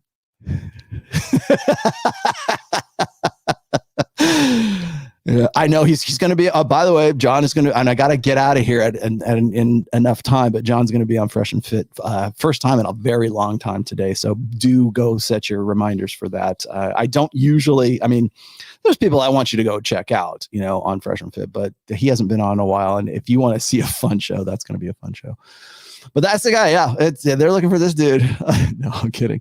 They're looking for the hot guy in the foam can party. V-taper, six-pack abs. They're looking for the guy who has masculinized features, because it's all about securing the seed, securing high quality genetic material. And then, you know, if it comes to cuckoldry, so be it. But it's locking that guy down. Or, by the way, it could be that she's already paired with that guy and she's more sexually into it. She's more into it during that time than she would be, say, in her luteal phase. Well, that proliferative phase comes with a lot of behaviors. And one of those behaviors, of course, is sexual ornamentation. So you've got hoop earrings, you've got the high heels to, you know, accentuate the buttocks. You have the makeup that is done in a different fashion than normally. It's girls' night out. It's hoop earrings. It's the red cocktail dress. In fact, there's been a series of studies about women wearing red dresses. They tend to wear them at the proliferative phase. So that's what sexual ornamentation is. It's the likelihood. Look at Torsh's picture in here. Here you go. That's a great example of sexual ornamentation right there. Those red gloves. The lady in red. Why do you think it was the lady in red in the Matrix that they used as that chick? Right? Oh, well, red stands out. Yeah, it does. And there's a reason for that. So that's what I mean by that. And hoop earrings. You tell me, man. I just work here. I don't know why it's a hoop. Why is it not like a diamond stud or something like that? Oh, look, she's wearing studs again. It's the hoops. And the reason why it's a joke is because, again, and Sterling Cooper will back me up here, brother. Whenever you have women who are wearing any earrings in porn, it is almost, not always, but almost always hoop earrings. That's where the joke comes from. You're welcome. Thank you. Yeah, well, Ned loves you, probably. I know you have a Dalmatian, so I won't hold that against you. Let's see what else. Oh man, who gave me $40 or $50? Hang on, let's keep going. I will do this, and that is, I'm serious, Rollo. The guy tries to get Hauser to take a red pill to wake up. His spy wife was in the room too. It's APT. I don't know what that is.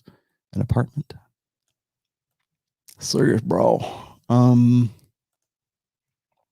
Thoughts on attachment theory. I've done several essays on this, by the way.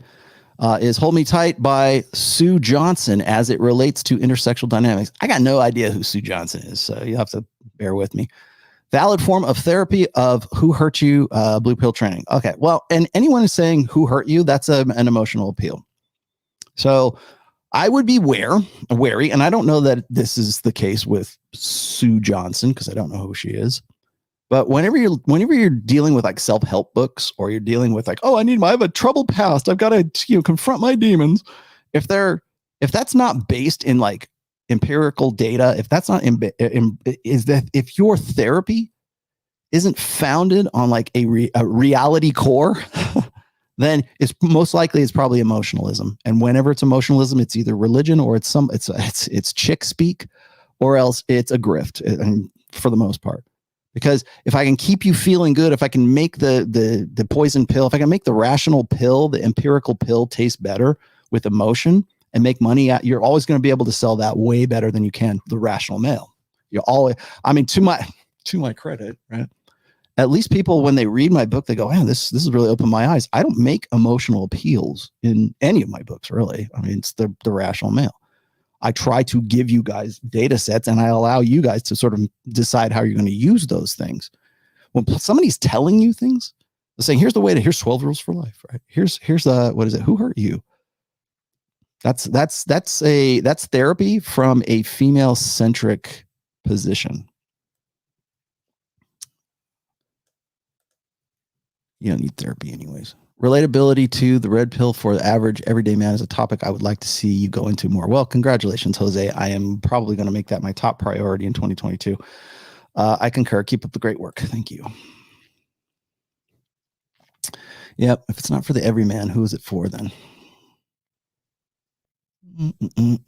Is that it? Wait, who gave me the... Albert, I'm sorry I couldn't get back to your thing. Dr. Tomassi, Merry Christmas and have fun at the Rebel Capitalist show in Texas. Well, I'm glad you brought that up, Albert. I was going to save that for the end of the show, but now that we've got 1634 viewers right now, I will let you guys know this. If you guys are going to go to the Rebel Capitalist conference in Houston, Texas, that is the 7th through the 9th of January, I will be there, and Justin Waller will also be there with me as well. And we'll be attending the conference. We'll be sort of going around and, shaking hands and kissing babies and just doing, just meet and greet kind of stuff. I have worked it out with George Gammon. It is official now. On Friday, that would be the 7th of January, I will be doing a workshop there that is just me, and it's going to be a donation only kind of thing. I will set this up very soon. I guess today's Monday. By my next show, I will let you know when and where and what it's about and everything. It'll probably be about sort of like the economic impact, or like the red pill and economics, I guess, because it's the Rebel Capitalist, right? So I'm going to be doing a workshop. It's going to be a 1 hour, maybe a 1.5 hour workshop. I have a conference room already reserved. I can have about 30 to 40 people, I think. So if you are already going to Rebel Capitalist for that weekend, hit me up. And again, it's a $100 donation. But again, if you're already there and you're like, oh, I didn't know what's coming on, I'm playing fast and loose because I'm sort of like I'm testing a concept here. So it'll be a donation kind of thing. I'm not making it some affair. Here's your ticket. That's not gonna be like, it's not going on Eventbrite, put it that way.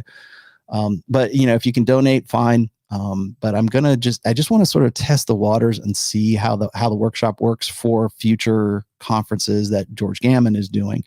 So if you want to join me, it will be 6 p.m. Houston time, that's Central Time. And it'll be at the Rebel Capitalist. It'll be at the host hotel, which I can't remember what it is off the top of my head, but I do have a conference room reserved, and it'll be at 6 p.m. on that Friday.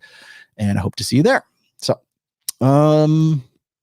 Will Women Behaving Badly as a sort of response to Men Behaving Badly be your next book after you finish? I know a lot of people would like it to be. The Rational Male book series, that would be badass. Would you like me to? Yeah, man, go get those girls. I don't know. Maybe. Don't I really do Women Behaving Badly enough on this show? Do you really need a book? Do black pillars have the diagnosis right? Yes, they have the diagnosis right because the black pill is really just the red pill. Let's be honest. Black pill is really just the purple pill but more despondent and desperate and nihilistic and gloom and doom. It's not the black pill. It's just purple pill. It's guys who have red pill knowledge and they still would desperately want the reason why they get nihilistic is because they realize that they can't make the red pill awareness work with what they had hoped was going to be possible for them in a blue pill paradigm.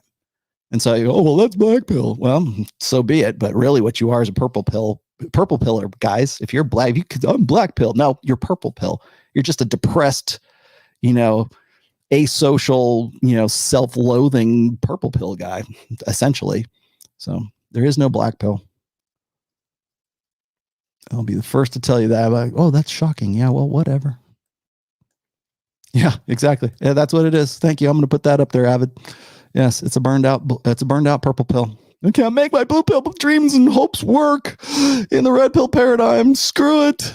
Let's do 8-hour podcasts and call Rollo a schmuck. All right, I have to start with this. Okay, here we are. Second half of the show. Here we go. Let's put Ayesha Curry in. This is a great one. Is the fact that, there are all these women, throwing themselves. But me, the past 10 years, I don't have any of that. I have zero, it sounds weird, but, male attention. And so then, I begin to internalize it. And I'm like, it's something. All right, who is Ayesha Curry? Ayesha Curry is the wife of Stephen Curry, who is a very highly paid, very recognizable NBA player for, I believe he's still on Golden State Warriors. Yeah. And is now in the news because he and his wife, this woman right here, Ayesha, who was also in the thumbnail, are in an open marriage, apparently. And I'll tell you why that's significant here in a minute. Because this, by the way, you're not looking. But I'm going to tell you something else, too. When your radar's turned off, because I dealt with that for years, too, and I was young, like you. Yeah, oh, my God, fair. I mean. Because I don't want it, but it'd be nice to know that, someone's looking. But when your radar's turned off, right, you're beautiful. Don't ever think for 1 minute that it ain't some men out there looking at you like I wish. Boy, what did I just tell you a minute ago? That there is an entire social infrastructure designed to keep women in the belief that their sexual marketability is evergreen. The party never stopped. The party never. The lights never come up on the party. What are you talking about, Ayesha? Ayesha has. I think I'll put her picture back up here again. On the left we have Ayesha, and on the right we have Ayesha. This is the woman that on the left. This is the woman that Stephen Curry married, and then on the right is also the woman that Stephen Curry married. So there you have it. Women are in a constant battle with how they used to be with their 23-year-old self. Once you become 23, 24, right? As I said, I was showing you in the Dataclysm data right there. That is something that sticks with women pretty much for the rest of their lives. You're fighting the look, you're fighting that I don't say fighting, you're trying to get back to that all the time. The cosmetic industry is not a multi-bajillion dollar juggernaut because women want to look older. They want to look younger. Oh my God, men actually prefer younger, hotter, tighter. I can't believe it. I wonder if we can find evidence of that in commercial capitalist society. Well, why, yes, we can. It's called the cosmetics industry. There is a reason they call the store Forever 21, not Forever 41, ladies. So when you go and you give men grief about, oh, well, you're 36 and you're trying to get with a girl who's like 26. Yeah, they are. And you know damn well that that's the way it is and the way it probably ought to be. The problem that women have right now is they're fighting against this social infrastructure. And by the way, this is Jada Pinkett Smith on the red table with Ayesha Curry. who is, post baby. That's probably her baby weight. I know she's been trying to lose some of that weight, but now she and Steph Curry are now in an open relationship. Now it's like, okay, we're poly all of a sudden. I'm going to talk. We're going to look at some of the data sets. We're going to look at some of the research on poly here, because, again, as I was saying before, when I was talking with Jack Murphy way back in the day, people gave me so much grief about poly. I wrote, as I said, I have the new polyandry. I've got the problem with poly. I've been talking about this for quite some time, at least since 2017, and my main issue is that poly is not necessarily the best, let's say, social condition for men and women to be in. People will argue with me. They'll say, well, don't you think that, Rollo, you're the one that says that men and women are naturally promiscuous? Yes, we are. We are promiscuous by nature, and we are monogamous by choice, by need, really, because we need to be parentally invested, or at least in our evolutionary past, we had to be invested in our children. That was the best way of survival, is if the man could, a man had to make a compromise, and that was losing the opportunity cost of nailing other women, forsaking all others, right? And staying with one woman and putting all of his resources and all of his energy and all of his time and all of his kindness and all of his whatever into the children that were at least hopefully his kids. That was the payout. That was a compromise. Well, if I'm going to do that, these kids have to be my damn kids. And if they're not, then we're going to talk about the Scarlet Letter, and we're going to talk about single mommies, and we're going to talk about, shaming women for being single mothers. And now all that's out the window. But yet we still hold men to the same old school standard, but we empower women for being single mothers today. We say they're superheroes. And that's especially another one of those damaging social conventions. We're going to empower women and say, well, single moms are doing the job of two parents. Yeah. And a lot of the times it's elective. And a lot of the time it's because they decided that that's what they wanted to do. So, but men don't have that choice. We do not have a choice for that. Once a sperm leaves your body, you are powerless. And again, as a result of the last 60 some odd years since the sexual revolution, and that happens to be where we're at. But don't let that stop you, gals.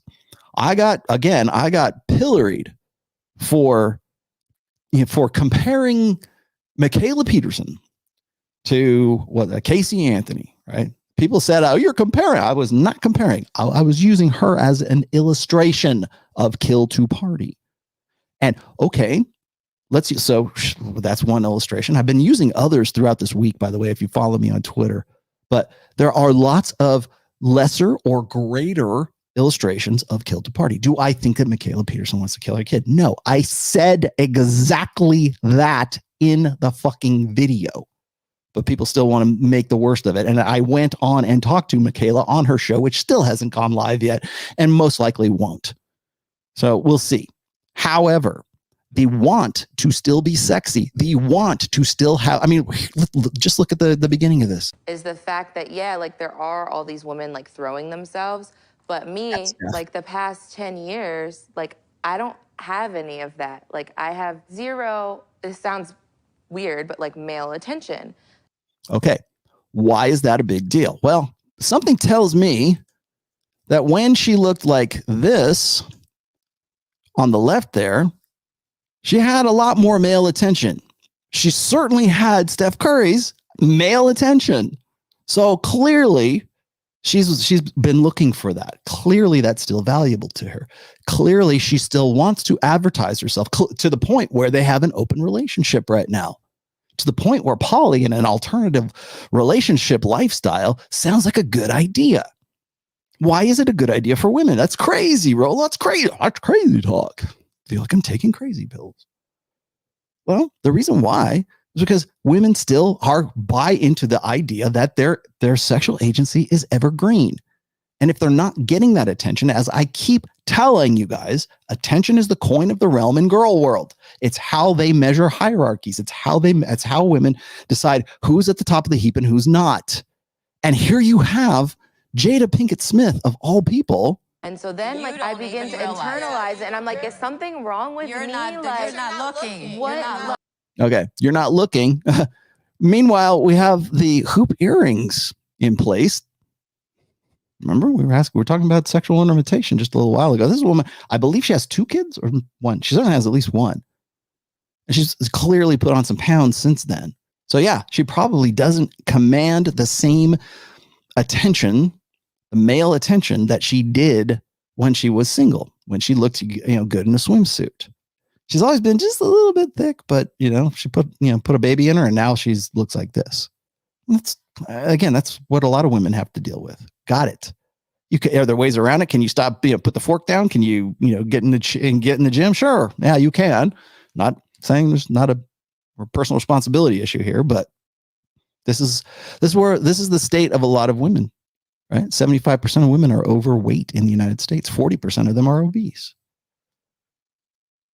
You think she's obese? You're not even. But I'm gonna tell you something else too. When your radar's turned off, because I dealt with that for years too. And I was young, like you. Yeah, oh my God. Fair. I mean, because I don't want it, but it'd be nice to. All right, I'm going to pull this out now. Let's remove that. That's Jada Pinkett Smith. Okay, 52, 51. Maybe she's 50. I don't know. 49, 50. What were we just talking about with Will Smith a little while ago, right? Here you have the I'm going to say it anyways. I think that Jada Pinkett Smith is gunning to be the next Oprah, or like this century's Oprah. She's like heir apparent to Oprah. I think that's where she wants to position herself. I think that's why she's doing this red table stuff, because I think that she mouths a lot of the same kind of folksy, force of nature, magical thinking that Oprah does, but she's a little more updated than Oprah is. I'm making that prediction right now. I think that she's going to end up becoming sort of heir apparent to Oprah in the next decade or so, because Oprah's going to retire. She's got to be cycled out at some point. I think she's sort of gunning for that. But listen to what she's saying, right? Oh, I've dealt with that too. Yeah, we know, because that's why you're bald headed and giving it up to that's why you're giving it up to Alcina, right? That's why younger guys seem like a better option than the beta that you married. That's why you shaved your head. You're going to take advice from that, Ayesha? Ooh, careful. But again, it's reinforcing the idea that your ladies, your sexual marketability is evergreen. Why? But you're not paying attention. Your radar's off. No, it's not. Her radar is working just fine. That's why she has a problem with it. Guys aren't coming on to that. They're not looking at that. She's married. She's got a kid and she's overweight. It's not your radar, Jada. It's the fact. It's the visceral reality of your physical condition. That's why. And that's why an open marriage seems like a good idea at this point.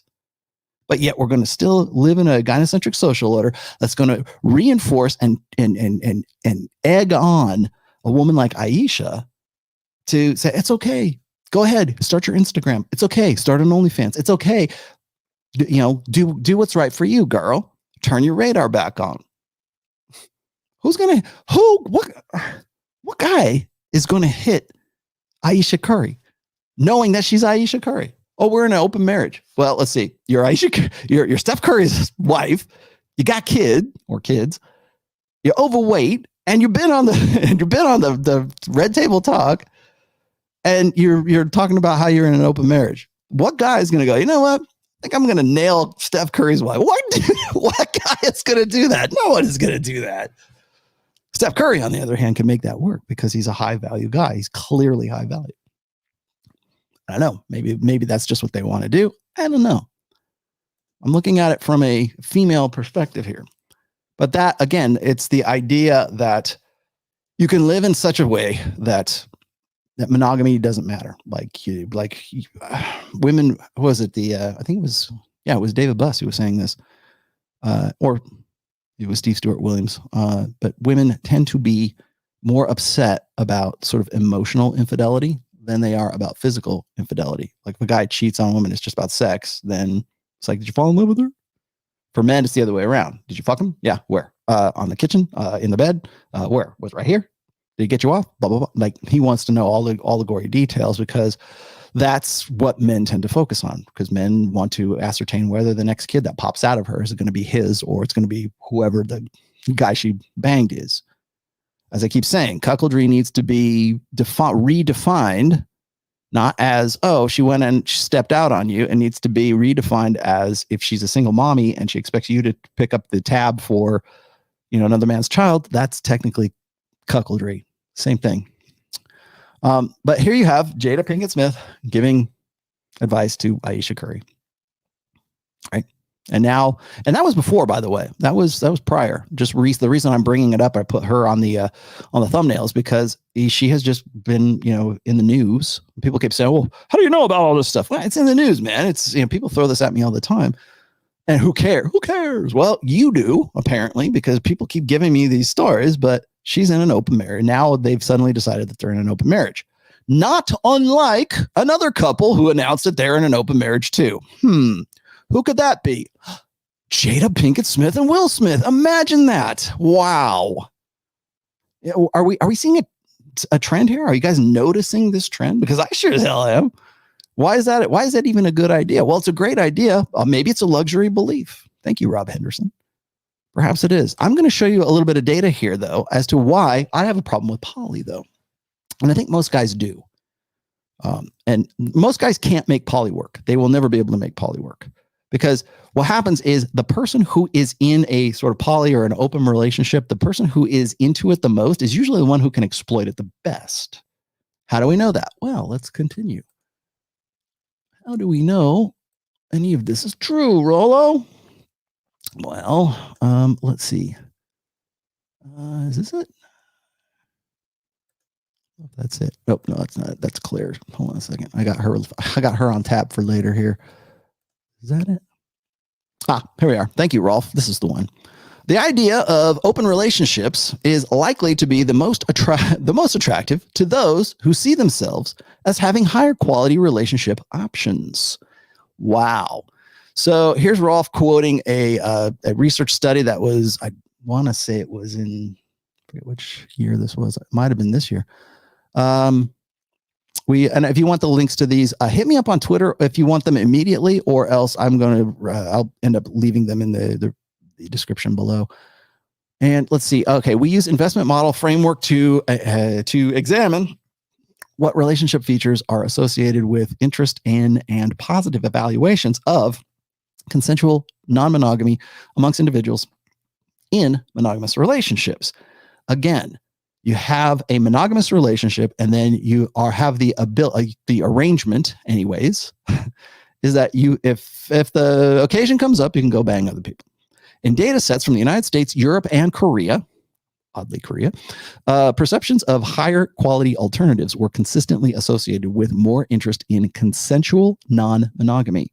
Further consistent with previous work on commitment motivated relationship maintenance processes, we found support for an indirect effect whereby lower commitment was associated with a higher perceived attractiveness of alternatives, which in turn was associated with more interest in consensual non-monogamy. That's a mouthful. The data suggests that the idea of consensual non-monogamy is likely to be most attractive to those who see themselves as having higher quality relationship options. Essentially, if you think you are going to be able to make poly work for you, you're probably going to be the one who says, let's go do this, baby. And I know what the fantasy is. The fantasy is that you're going to be the guy that has like 3 wives and you can have this orgy whenever you want to. And we're all going to live in a kibbutz or something. I don't know. You're going to live in a commune, like the free love generation guys. Well, and I'm not saying that poly doesn't work for guys like who are Muslims, but according to Abu American, it's not like it's an orgy of 4 wives. They are independent of one another. They don't have, correct me, my Muslim brothers, but I'm pretty sure you're not having threesomes or foursomes with your wives. I think it's one at a time. And they're devoted to each. You're the father of each one of those families. It's one man, and you're a father of those families. It's not the free love version of poly. Now, correct me if I'm wrong. I could be, but I don't think I am. Like Abu American told me that that's not how it works. I think it's haram. Haram. I think that's what it is. If you think that you're going to have an orgy or something like that, that's not what it's about. So, but the person with, and this, by the way, coincides with the cardinal rule of relationships, which says that the person in any relationship, whether it's familial, your workplace, your personal relationships, the person with the most power in any relationship is the one who needs the other the least. The one who sees that they have they have more to gain by being able to bang other people. And who has that power the most in a heterosexual relationship right now is women, for two reasons. One is they are better able to facilitate it. In fact, I think it was Rob Henderson is where I read this. They are better able to facilitate the logistics of multiple relationships than men are, because they're the ones that men are trying to get with. That the selection process is almost universally, depending on the guy, but it's almost always one-sided. So yeah, when guys say, "Oh, you can just go down to the club and spread your legs, and any guy will get you," well, in theory, yes. So does that make poly more attractive to women? Maybe it does, especially if they're paired up with a guy who's generally a beta male. Why is cuck porn a big deal right now? Why is it like a trending, niche of porn on, I don't know, Pornhub, wherever? Why is that a big deal? Why do we look at Jack Murphy and we go, "Oh God, he's a cuck, man. He's like holding her hand when she's getting banged out. He couldn't be happier," right? I mean, I read you the article. Why do we like hack up and disgust at that? Well, because these guys, the guys who are in this state, and I was told this, by the way, I read it anyways, I was told this by Jeff Miller and as well as Jack Murphy, saying, poly will never be mainstream. Bullshit. It's already becoming mainstream. It was becoming mainstream back in 2018. And I keep finding examples of it over and over again, but it's becoming more and more mainstream. But they didn't want anyone to think that it was mainstream because it requires men to sublimate that jealousy instinct. And how do they do that?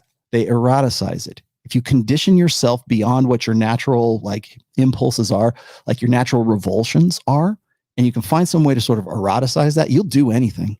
You want to know why people will administer electric shocks to people, in like the electric shock experiments? It's because you habituate them to it, to the point where it doesn't it's not really a real person. War crimes. I'm not saying that, I'm not trying to make that comparison, but it's the same dynamic anyways. You can habituate somebody, anything can become normal. So my problem with poly has always been this, is that men have an innate jealousy instinct. And for men, it can get violent as a result. If you find out your wife is banging some other guy, the reason why we're disgusted with like Jack Murphy is because our natural jealousy instinct is still intact. We haven't conditioned it out of ourselves like a Pavlovian response. We haven't conditioned it out of ourselves. So why do guys get more jealous? Well, guys get jealous because they have to know paternity. It is a biological evolutionary imperative to know that pussy is their pussy. That's why men protect their daughters from interlopers. That's why brothers protect their sisters from interlopers. That's why men mate guard. And we have institutionalized mate guarding in religion and in politics and in social orders.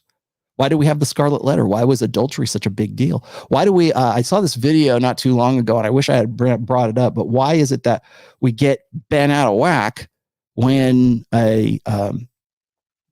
when we talk about virginity? I saw this, she looked like a stereotypical Karen, but she was a mother, and she was saying, "I'm going to teach my daughter," damn, I wish I had that now. "I'm going to teach my daughter that virginity is just a patriarchal social construction, and she should be able, it shouldn't matter how many guys a woman gets with." Right? Well, no, it should, because there are biological consequences as a result of that. There are sociological consequences as a result of that. You are less able to pair bond as a result of that. You are less able to be in a happy, stable marriage as a result of that. And yes, it is one-sided. It's only women, because men can dissociate themselves, their emotional investment from the sex act, whereas women have to be. Survival adaptation wise, women throughout our ancestral past have had to be invested emotionally in the guy that they're with. So, and we can condition ourselves, and women have very successfully, thank you Tinder, thank you social media, conditioned themselves out of the importance of that emotional investment in the sex act. That's why you get women who have body counts in the 20s and 30s and 50s by the time they're 18 or 25. Maybe that's a lot.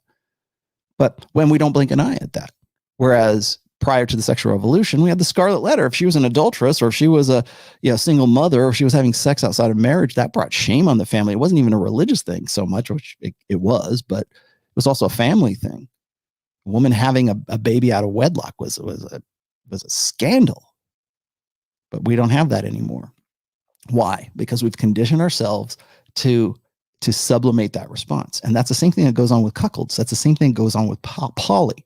It's the same reason why a guy like Jack Murphy, who is, 6'4" and looks like the lumber cuck, right? He looks like look at the guy.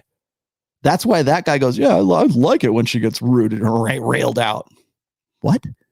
And then so I'm listening to like a guy like Dr. Jeff Miller's talking about, well, cuckoldry is not for everybody. It's only for us highly evolved, intelligent people who can eroticize our jealousy instinct. It's like, no, you're not. And you know damn well that the reason, all the data sets that I'm about to show you here, that that kind sublimating that, first of all, the average Joe is not going to be able to do that. And he's correct in that sense. But it's like to say that you're some sort of higher evolved being because you're cool with some dude rooting your woman out. No, dude, that's you trying to condition. That's you trying to force fit all the data that you damn well know about the human condition, about evolutionary psychology, about human sexuality. That's you trying to force fit all that into your your fetish. So, and that is damaging for guys who look at this and go, what the fuck are you talking about? Why is Jack Murphy getting run up the flagpole for this? Because those are the guys going, what the fuck are you talking about? That's exactly who they are. So that's number one. So you got the open relationship, and people say, well, that's not necessarily poly. Well, then what is? You might as well be single. I keep telling guys, like, people say, well, isn't spinning plates poly? No, because if you look in the writings that I wrote way back actually prior to 2013, but at least 2013, if you look at those writings, if you look at the plate theory articles, all 6 of them, I say, this is not, you're not implying exclusivity with any of your plates. That's from the very first article. Plate spinning is just a cutesy way of saying dating non-exclusively. So you might as well be playing the field. Why are you going to try to say, well, she's my main and these are my other chicks? Why would you do that? Why would you? Well, okay, well, I want to keep her around because she's my security blanket, but I still want to bang these other girls. Okay, well, fine. Here's what you do. Bang other chicks. Don't have a main. That's the difference between poly and spinning plates. Spinning plates, there is no main. There is no, oh, well, she's the girl that I keep coming back to. She's a great plate. I want to keep, maybe we have a future together. Oh, okay. But you're not spinning plates. You're in a sort of poly, whatever you're going to define as poly. And maybe you can sustain that for a while, but maybe you can't. Okay. So here's the other thing that I wanted to throw on here as well. And I think that this needs to be sort of thrown out there. Oh, wait, this was a good one here too. I got this from ACF Confessions. Like, I fuck guys that I don't care about. This is a girl, an anonymous girl at Hertfordshire University. I fuck guys that I don't care about and make the ones I like wait. Sound like a confirmation of Iron Rule of Tomassi number 3. If they have to wait, if they have to wait, they'll respect me more or /value me more. I hate that women's value is linked to their sexuality. Men can put their dick in anything and look like they're still they look at and still be respected. Yeah, the reason for that frustration, the reason for that double standard, again, is because men and women are different. Our mating strategies are different. A guy who can fuck is like as Sterling Cooper was saying in the last episode, a guy who can fuck is a demonstration of higher value because he's the guy that other men want to be and other women want to bang. If he knows his way around your body, then he is a guy who other women have at least at some point given him pre-selection for. That's the point right there. But if that's the case, then why are you making guys who you want to have a long-term relationship with wait for sex? Why are you doing that? Now, I know the reason, and you probably know the reason as well, but no one asks those questions. Like, women who are creating these tweets don't ask that question. Why is it that you will give the hot guy in the foam cannon party like carte blanche and not make him jump through any hoops to have sex with that guy, but the guy who is boyfriend material, who possibly would be a good bet for you in the future, maybe be parentally invested and everything? Why is that guy the guy that you make rules for, and the guy who you want to bang you don't make rules for? And again, a luxury belief perhaps, but it's that's the cognitive dissonance I keep telling you guys about. But that's not what I want to show you. Here it is. Researcher, this is Rob Henderson. Researchers studied polygynous households in more than 50 different countries. Co-wives engage in some of the most intense violence that occurs between women. A woman and her children do better when she is in a strong monogamous relationship with a man. And I'm going to read these too, because I actually got these individualized here. So this is the first one. Researchers have studied polygynous households in more than 50 different cultures. They have indeed found that instead of helping each other, co-wives compete fiercely. They fight to put interests of their own children first, and they fight over sexual and emotional access to their husband. All right, I'll read the highlight parts here. Not only are they not sympathetic and helpful, but co-wives engage in some of the most intense violence that occurs between women. Part 2. Let's see. Beverly Strassman compared children of first wives in polygynous marriages to children of only wives in monogamous marriages over an 8-year period. A high percentage of children in polygynous households died. So my female student's intuition appears to be correct, relying on the mothers, and this is from a book, by the way. Relying on mothers for help is risky. You can't just get around the competition. A woman and her children do better when they are in a strong monogamous relationship with a man, despite the dangers posed by a man. In fact, this can explain women's strong desire to have exclusive one-on-one relationships. So there you have it. That's a data set. I forget what book was that for? Oh, I'll get you the book. I want to say it's Why Women Have Sex. I'm pretty sure. Anyways, that's one data set, by the way, is this the other one? Oh, here we go. Oh, this is good. You probably won't be able to read that. This is Rob Henderson one more time, because I brought this in because this is a really good. Oh, that's not it. Hold on a second. Let's see. Across cultures, 60 times. Oh, there it is. Okay. Across diverse cultures, a man who lives in the household with another man's children, this is cuckolding the other way, is 60 times more likely than the biological father to kill those children. So when mommy gets a new guy, when single mommy gets a new guy, those are the odds. Them are the odds. Now, does that happen all the time? No, but when it does, it is, 60 times more likely than the biological father to kill those children. Some people have made, and I, me being one, have made the comparison that this is very similar to how an alpha male of, say, like gorillas, right, or chimps, or actually lions too, I think, will kill the offspring. The alpha male will kill the offspring of the previous alpha.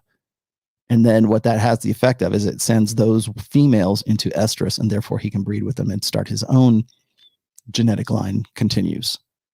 And that's the ugly side. I'm sorry to say, that's the uglier side of certainly how mammals work, right? Or those species work, and people find parallels in humanity, right? 60 times more likely, right? Where is that? Here it is. 60 times more likely than the biological father to kill those children. When that happens, when there's, infanticide. Is that a parallel? Again, is causation correlation? I don't know. But those are the stats. Maybe it's something. This was actually the one I wanted to show you here. I'm gonna have to read this to you because I don't think I can read it from the screen.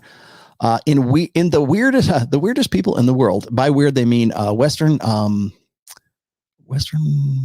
enlightenment.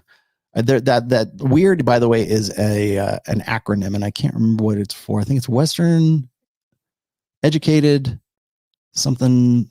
I forget. Anyways, getting married cuts a man's chances of committing a crime by half. Both for property crimes and for violent crimes. Not only did a man's likelihood of committing a crime go up after divorce, it also increased after his wife passed away. In one famous study, 500 boys from the Massachusetts Reform School were tracked from age 17 into retirement. I don't know how they did that.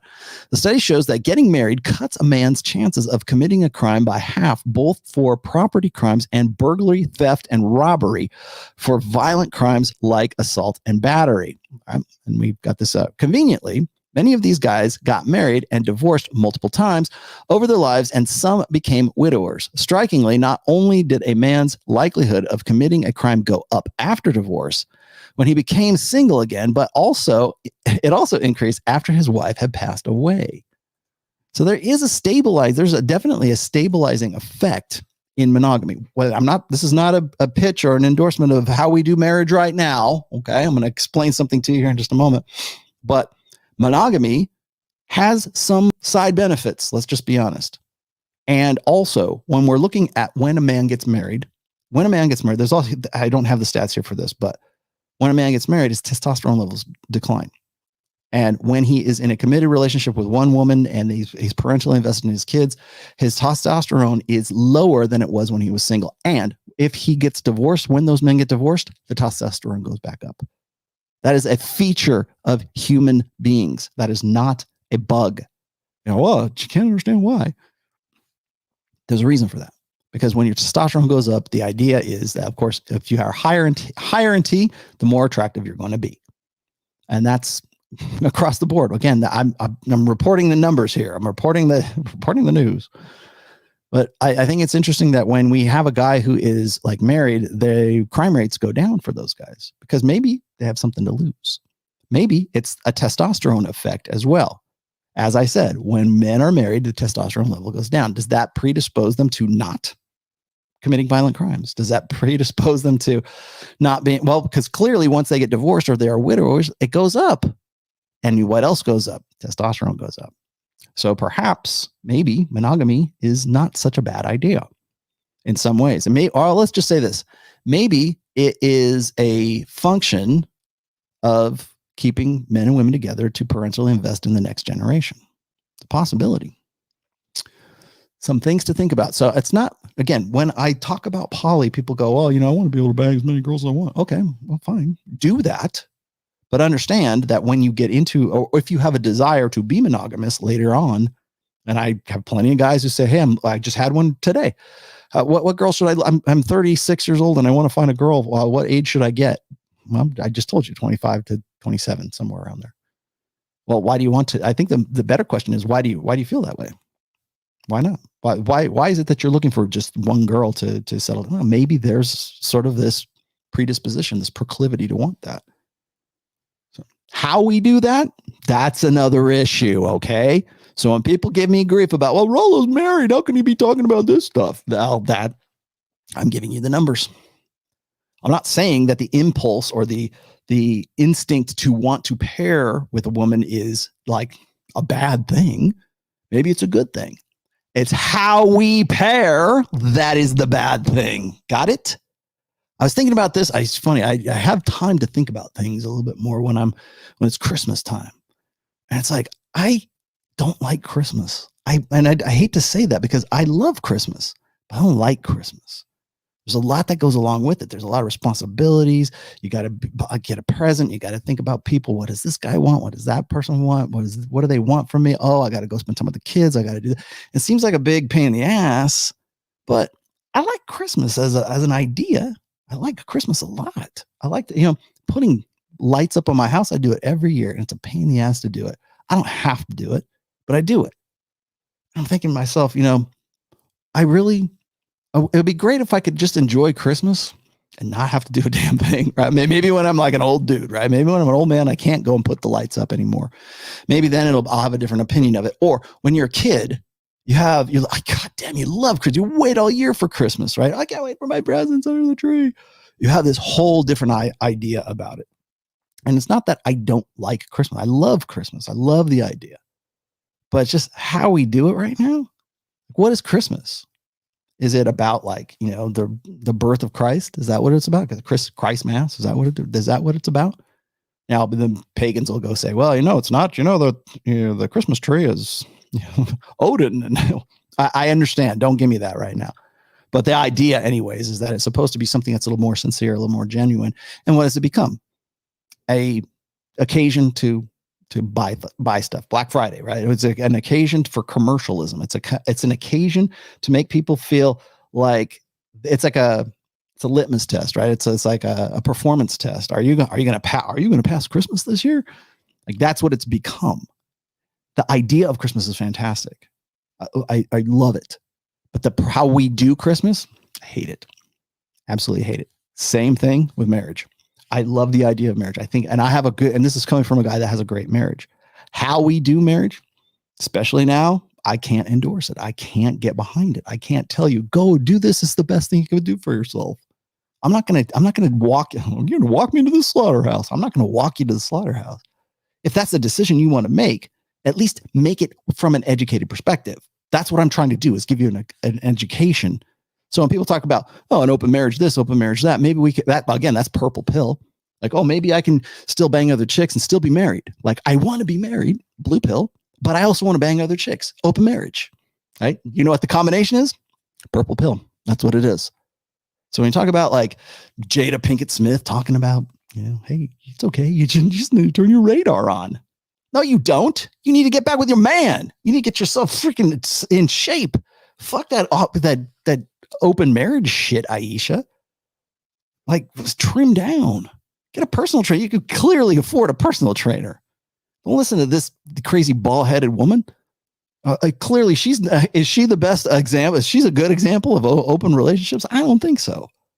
So my advice to Ayesha Curry is like, I think you're in a great position, but you're just thinking the wrong way and you're listening to the wrong people. So get your ass in shape. Get your ass back in the gym. Make yourself look hot and sexy. You want male attention. It doesn't come from listening to Jada Pinkett Smith. It comes from getting your fat ass in the gym, putting down the fork. That's where it comes from. At least let's get before you start looking at the advice columns, like look at the holistic, solution to your problem before you do anything else. But it's not, when we talk about jealousy, like I've talked about the jealousy response in relation to cuckolding or when it comes to like open relationships or poly this or whatever. Men are not going to be able to get around that. At some point, they're not. You can say, well, I lived like this for a while. Well, maybe you can.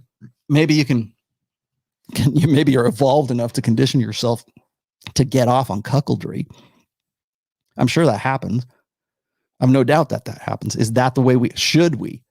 Can we? Yes. Should we? Why do we have the jealousy response in the first place?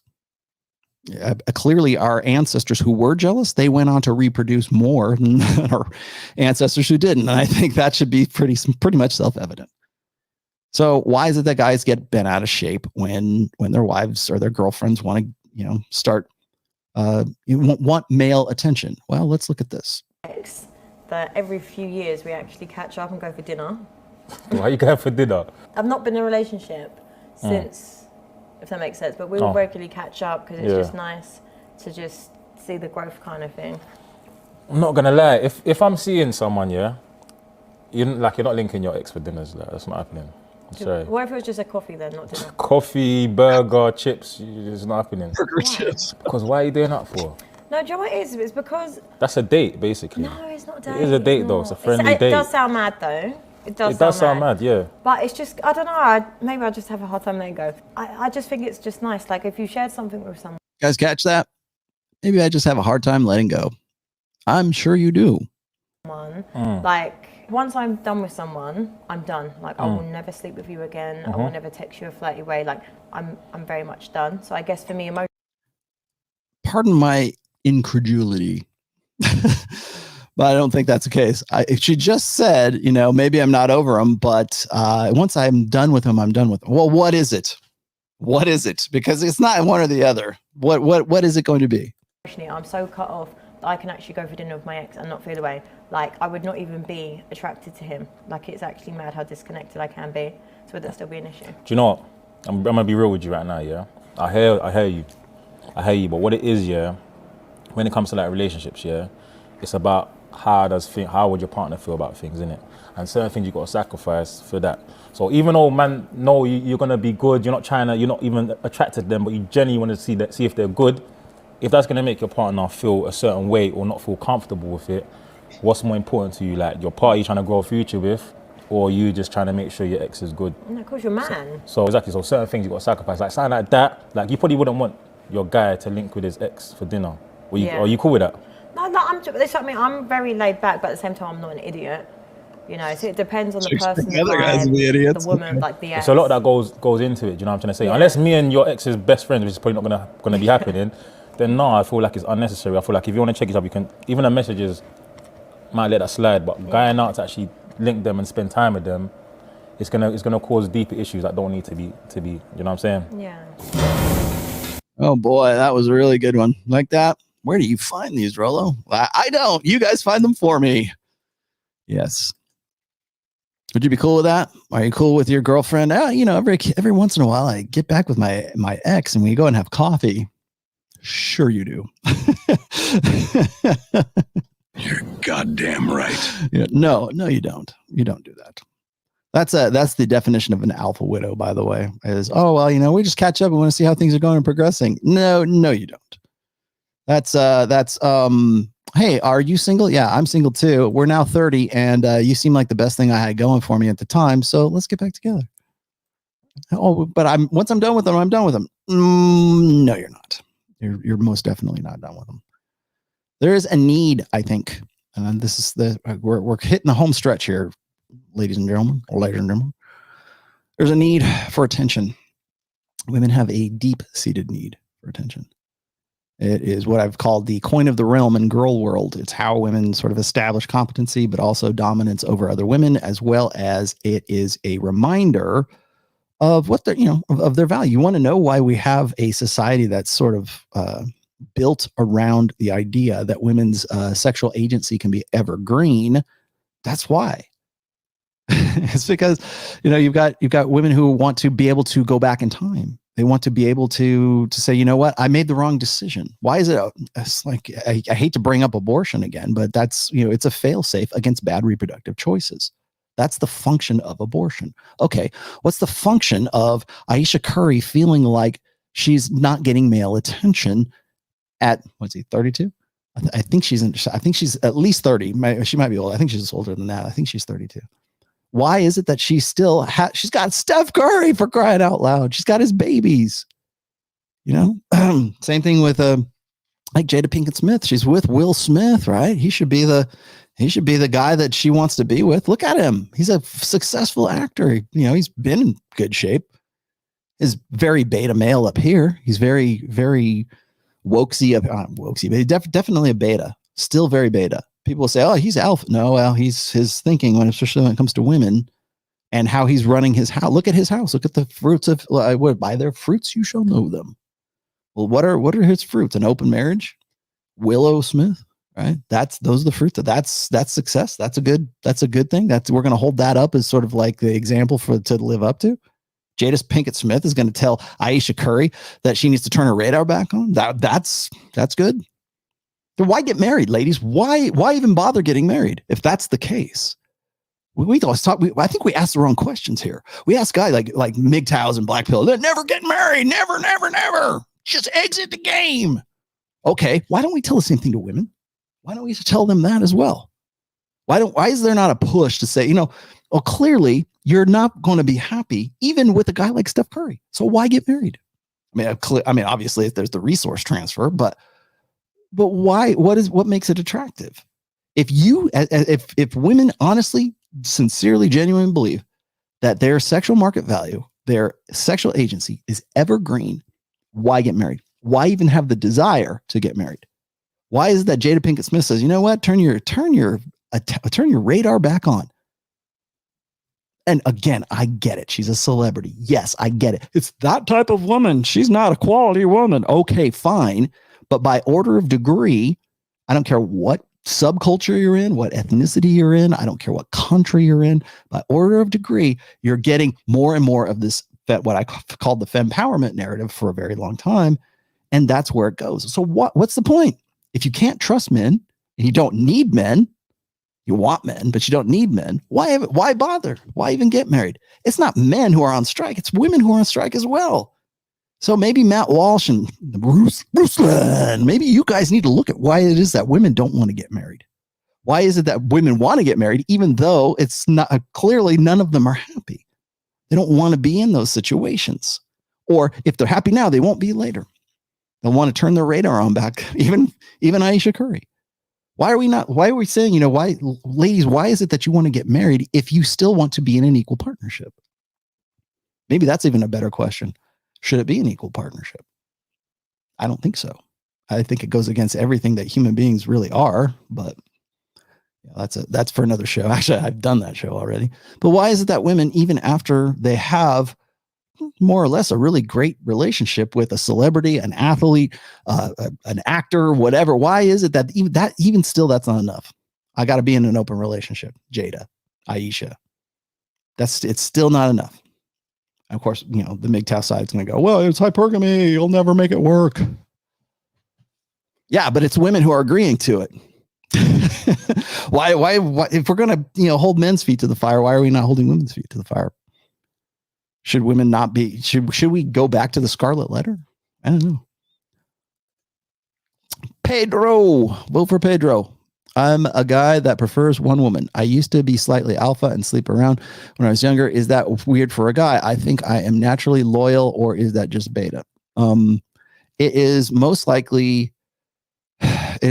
you understand on some level of consciousness that that's probably your best strategy. Matter of fact, Pedro, let's explore that for a moment. Really briefly, I'll throw this up here. I wasn't planning to do this, but I'll put it up here now. This is actually from my post, the new polyandry, and it is, there it is. All right. So I pulled this, by the way, from another study. This is Gangstead and Simpson, who Gangstead, by the way, I want to say it's Stephen Gangstead. He's a co-researcher with Marty Hazelton. That's where I picked this up. Okay. So strategic pluralism theory. I don't know that I've mentioned this on the show, but I don't think I've ever gone into too much detail about it. So I will, let's make it a little bit bigger. There we go. All right, this is strategic pluralism theory. According to strategic pluralism theory, men have evolved to pursue reproductive strategies that are contingent on their value on the mating market, sexual marketplace. Thank you. More attractive men accrue reproductive benefits from spending more time seeking multiple mating partners and relatively less time investing in offspring. In contrast, the reproductive effort of less attractive men who do not have the same mating opportunities is better allocated to investing heavily in their mates and offspring and spending relatively less time seeking additional mates. All right, I'm going to hold right there really quickly because I need to explain something here. Put myself back up. So that's the first part. I'll read the second part here in just a second. What that is it's opportunity costs. If you don't have the opportunity to mate, it is probably in your best strategic interests as a man to put all of your eggs in one basket, put all of your resources in one basket.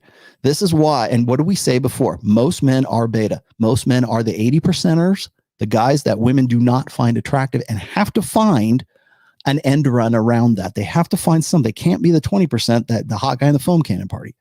They can't be the guys that women find attractive and want to bang in a validational sense. So what they have to do is they have to find a transaction. They have to find some way to offset that imbalance.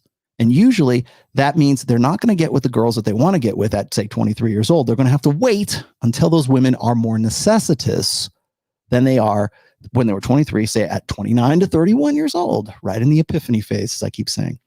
So what happens is men who are in the 80%ers, for lack of a better term, the beta males, who are making something of themselves, having the good long-term benefits and building themselves. And it takes a long time. It takes a while. It takes much more for a man to mature into his full potential than it does for a woman. So that guy has to, make partner in the law firm. He's got to be a good husband. He's got to, come to be a good judge of character, all that other good stuff that takes him longer to do. And exactly right at the time when he has maximized his potential is usually when women need that the most, because they're done with the bad boys.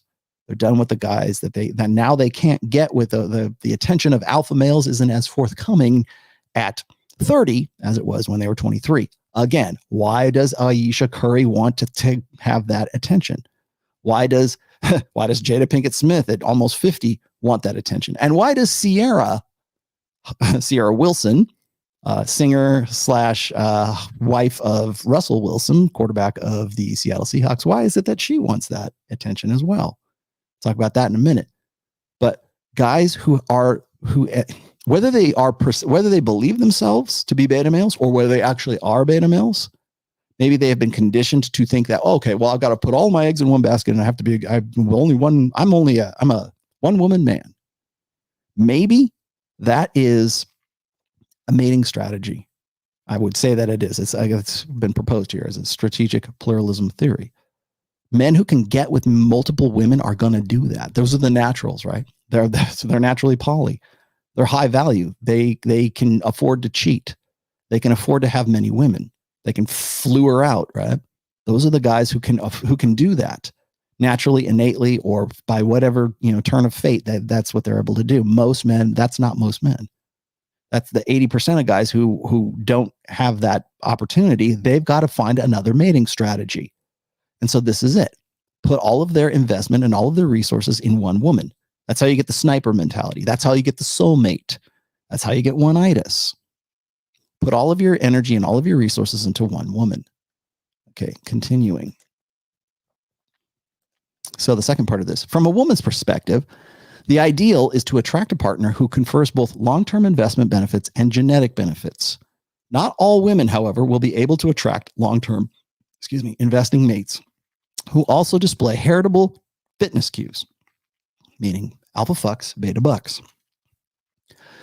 Consequently, women face trade-offs in choosing mates because they may be forced to choose between males displaying fitness indicators or who will assist in offspring care and be good long-term mates. Again, cads versus dads.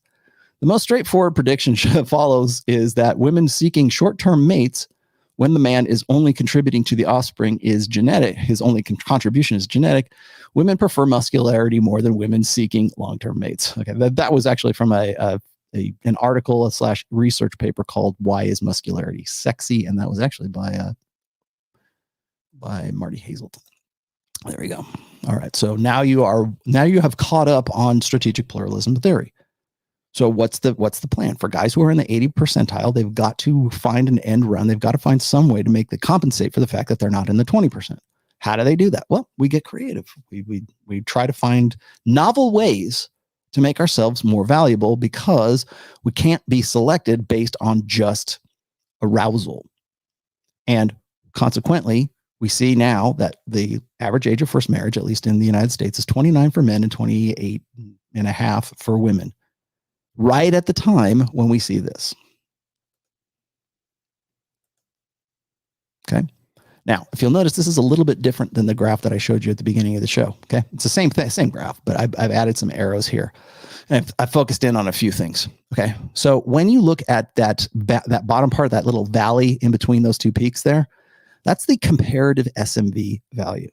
So when men and women are at 30, that's right about when women are as valuable as men.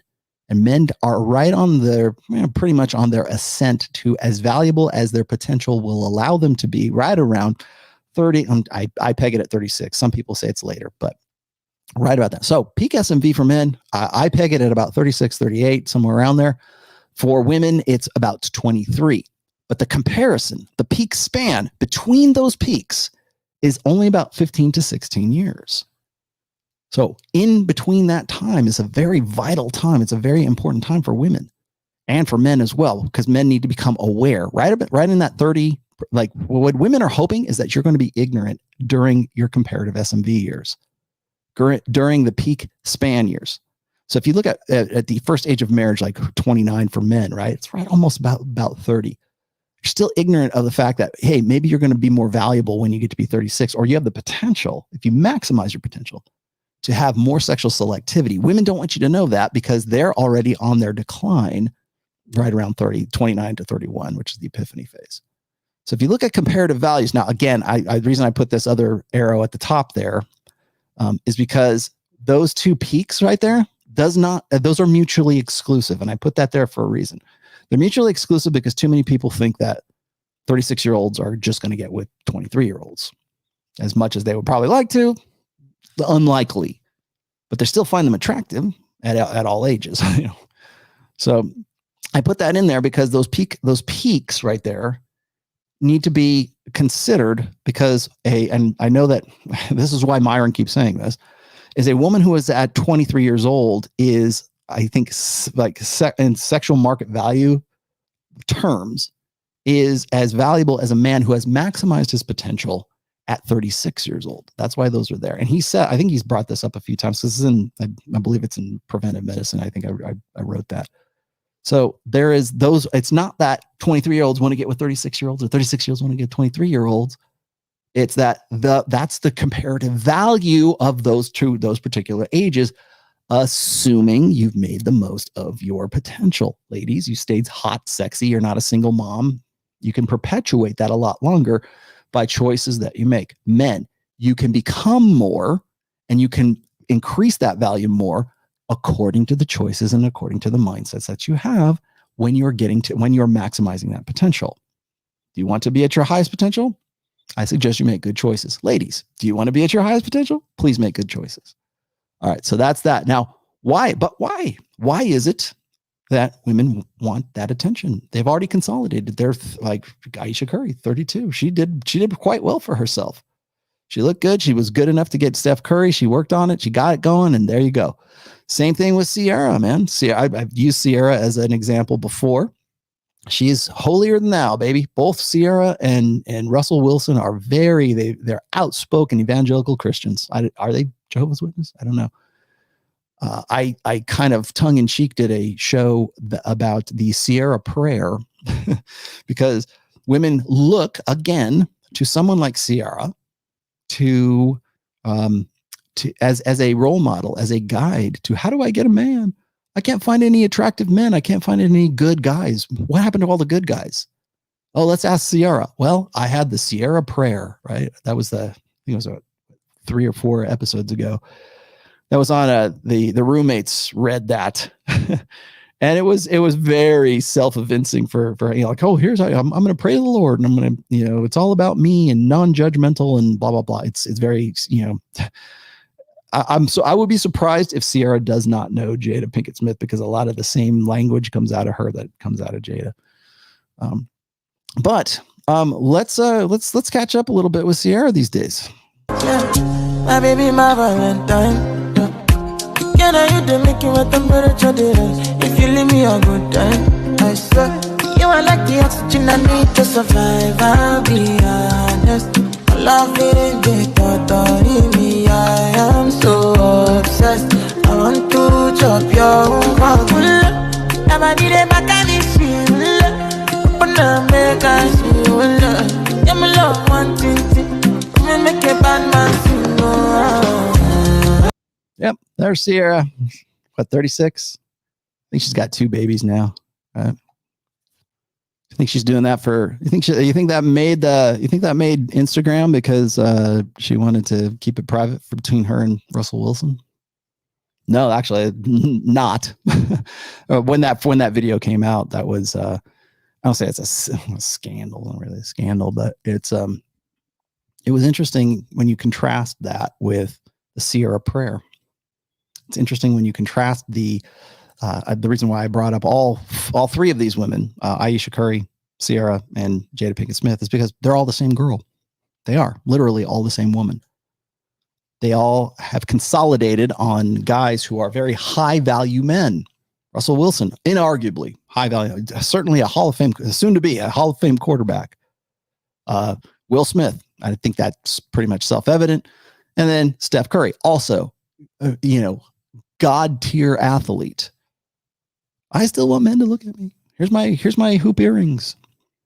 Why? Is it because I'm going to leave you with a couple of reasons here. The first one is that women still want to be younger. Why is it that, as I said before, why is it that men look for, younger, hotter, tighter? Women know that. And when they cease to be younger, hotter, tighter, they look for ways to convince themselves that they still are younger, hotter, and tighter.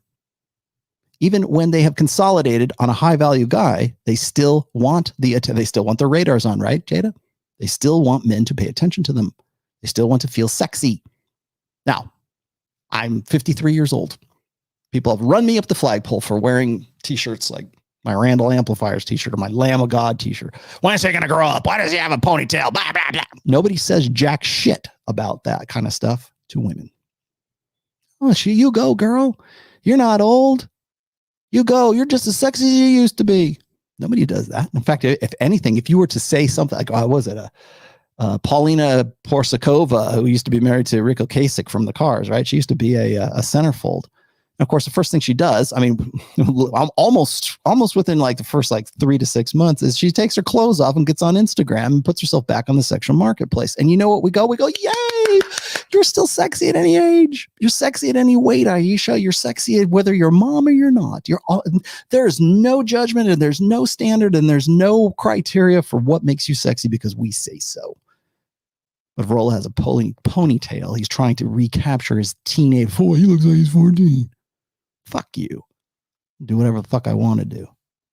And I'll grow this in if I want to as well. Look like Cappy. But that's the comparison, right? That's the difference. That's the same difference as why is it that we look at men differently when they go for younger, like much younger women, but we don't do the same thing when we clap a golf clap, for Keanu Reeves. Or we say, well, a 10-year difference is crazy between a 24-year-old and a 14-year-old, right? Danny Duncan. But between a 24-year-old and a 34-year-old, we're okay with that. It's context at that point. Well, that's creepy.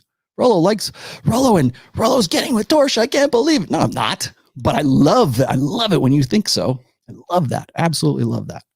But why is that? Why is that weird? Why is that? Oh, it's creepy. He's older. Blah, blah, blah.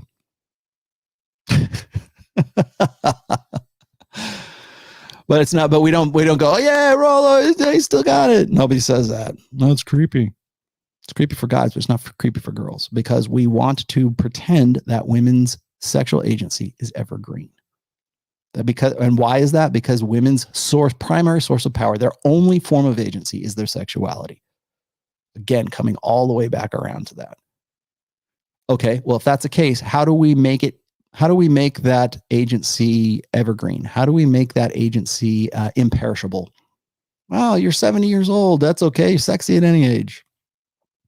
Even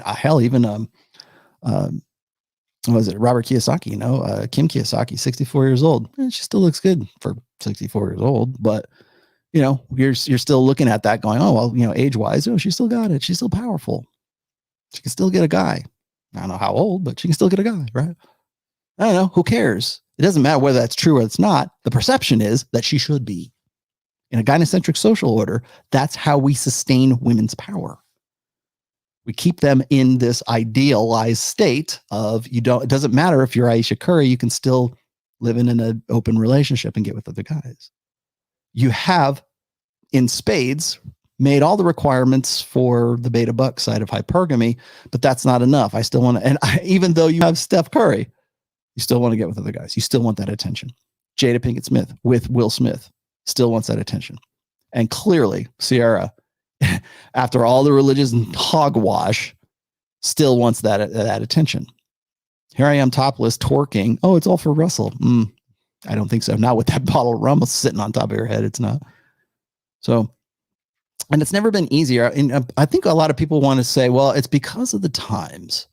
It's because we live in the social media age, Rollo. It's because we have Twitter. It's because we have Instagram. It's because we have video. It's because you're on freaking YouTube.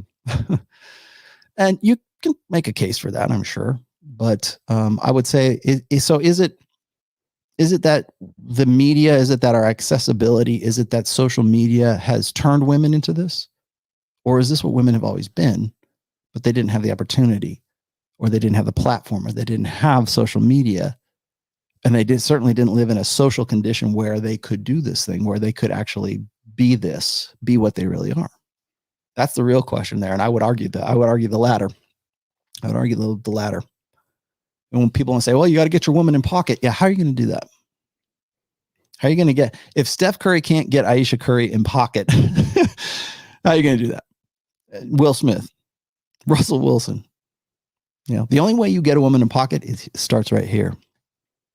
It's not about your money. It's not about how big your dick is. It's not about how tall you are or anything. It starts right fucking here. What did you put on here? I'm gonna go. Oh, sorry. I already ran you up the flagpole, brother.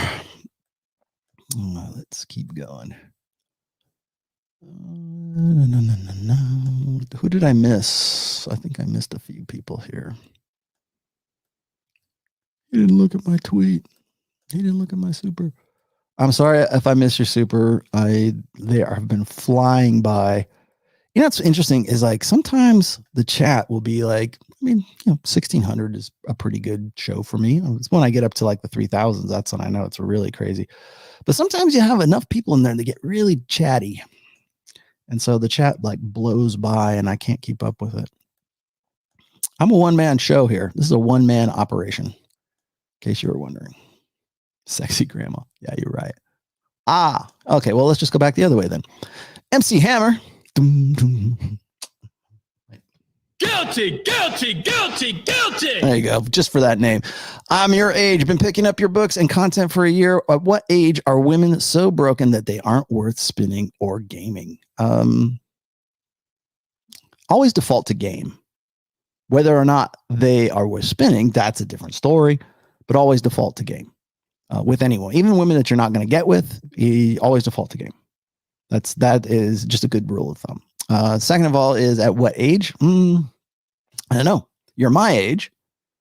God, not worth spinning. So if I mention one single age, people are going to go, oh man, I can't believe he thinks he's not red pill. He's not alpha. If I say 40, people will go, oh, I can't believe it. What did he just say? Okay. Let's see. 29. How about that? Again, I think it's contextual. It just sort of depends. There is a really great article, and I've written a little bit about this myself too, but there's a really great article by Royce from the Old School Royce blog. And he talks about the difficulty of, I think it's actually the title, the difficulty of gaming women by age bracket or something like that. And he goes from 18 to 23, and then from 23 to like 27, and then from 28 to 31, and 31 right up until about 38. And he stops right there because he's like, yeah, anybody, we don't know any ages past 38 because none of our research and development team have gone older than 38. So maybe it's 38. I don't know. But it's a fascinating article because it kind of coincides with a lot of my work, of course, but also let's see, preventive medicine. The time, actually, where is it? I got it right here. Coincides quite a bit with this. So at each one of these stages of development, by the way, and this is the timeline from preventive medicine, in case you are unfamiliar with it. This is my second most well-known graph. And this is what you can expect from women or the book anyway, is about what you can expect from women at various phases of maturity. I don't know. Where do you want to draw the line as a 50-year-old guy? Rounding it off. It kind of depends on where you're at. I don't know. I hate to think. I hate to put like limitations on things. I'll be the first one to tell you there's no such thing as leagues. Or you should not believe in leagues. I'm not saying there isn't, but you shouldn't. Like, you should get the idea of leagues out of your head. Ciara has 5 Tyrones. Come on, man. Tell that bitch to be cool. Say, bitch, be cool. Let's see what else. I'm gonna go backward in time here. Catch up. Wow, what are we at? We're only at 2 hours and 34 minutes. See, this is the holiday compressed edition of The Rational Male.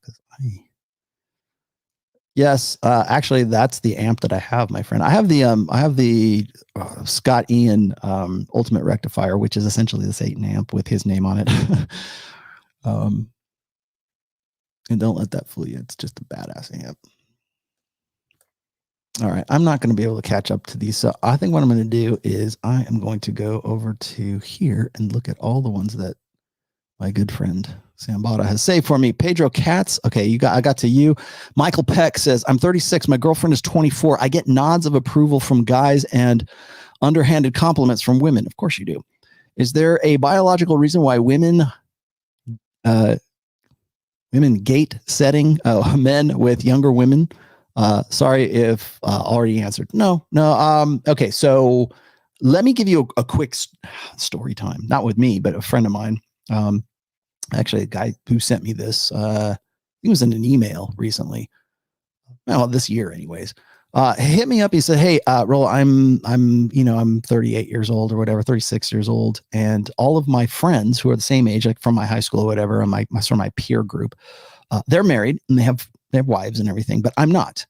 And I'm not. He's not divorced. He just doesn't have. He's just been playing the field for a while, and he's reached 36, and suddenly discovers that he's hitting his stride, man.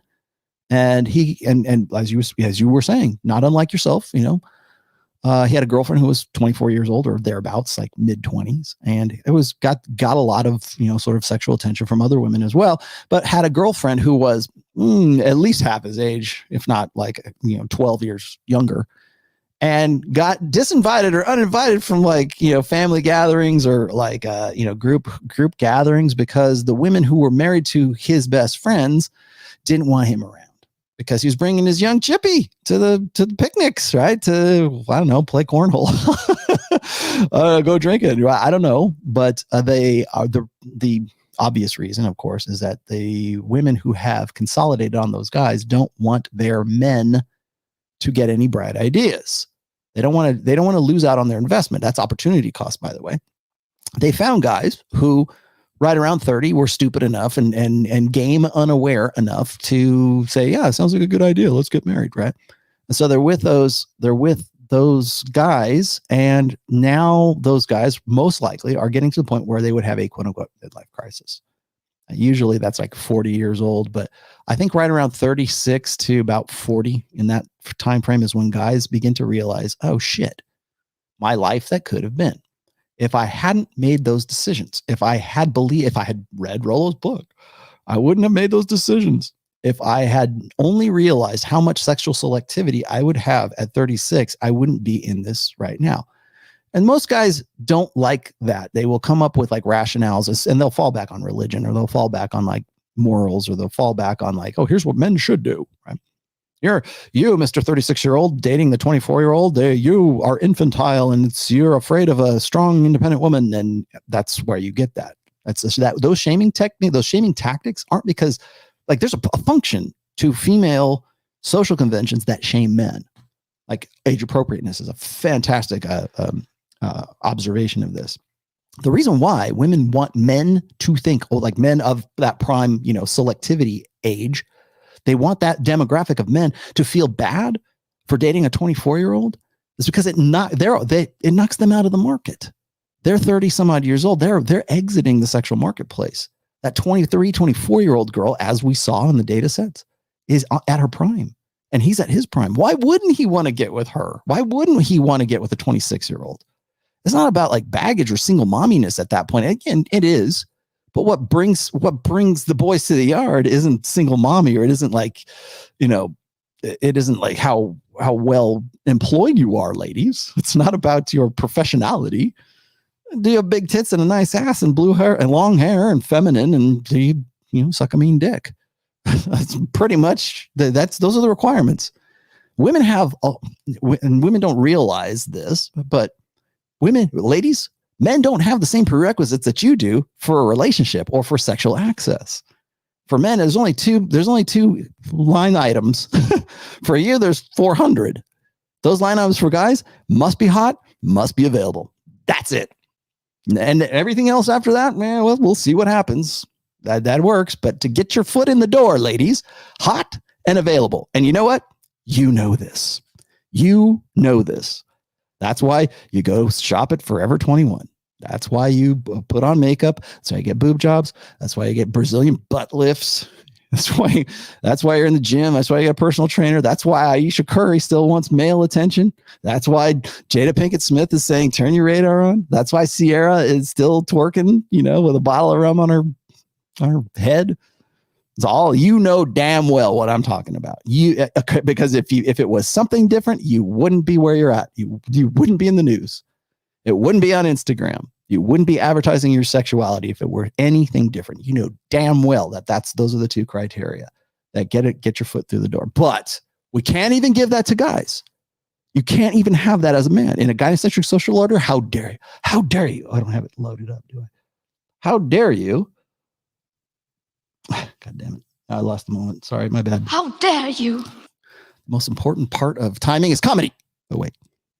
But it's at a point right now where it's like we want men to fall into this preset way of like fall in with women's interests, right? Fall in with what serves women at any point in this. Actually, where to go? At any point in this timeline, men must fall in line with whatever it is that is most necessitous for women at that time. Next one. Ho phase, party years. You got to be hot. You got to be ready to go. You got to be the hot guy in the foam cannon party. Epiphany phase. Well, you got to be a guy who's dumb enough or still a beta and waiting and ignorant enough of the game that you make a fairly, good match, hopefully, right? Maybe you're a high value guy during that time, security phase. Well, you better be parentally invested, mister. And at every one of these phases, all from I color coded them here so you can see it. Every one of those phases, there's a new social construct or convention, new social convention that either shames you for wanting your best interests, following your mating strategy, and promoting the best interests of female mating strategy. I mean, for a lifetime, from day one to day dead, there's a social convention that'll drag you back into it. People say, well, isn't feminism like a great big shit test? Yes, it is. Gynocentrism certainly is.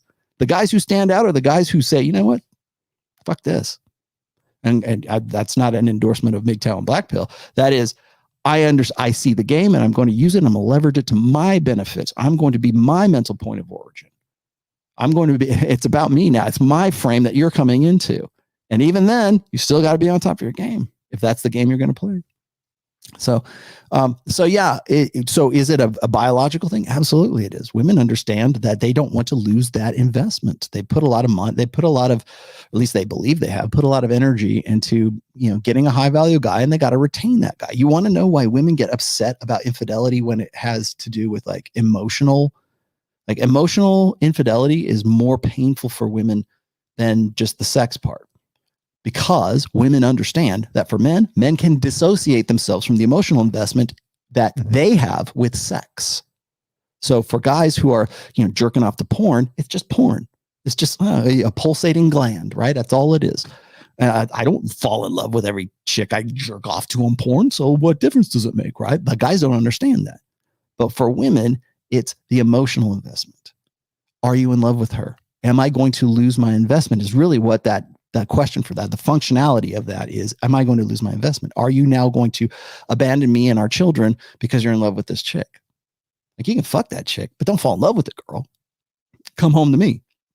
Maybe I need to make some better food at home. Give you an extra cup of rice, right, John? They're interested in maintaining a relationship or maintaining long-term security.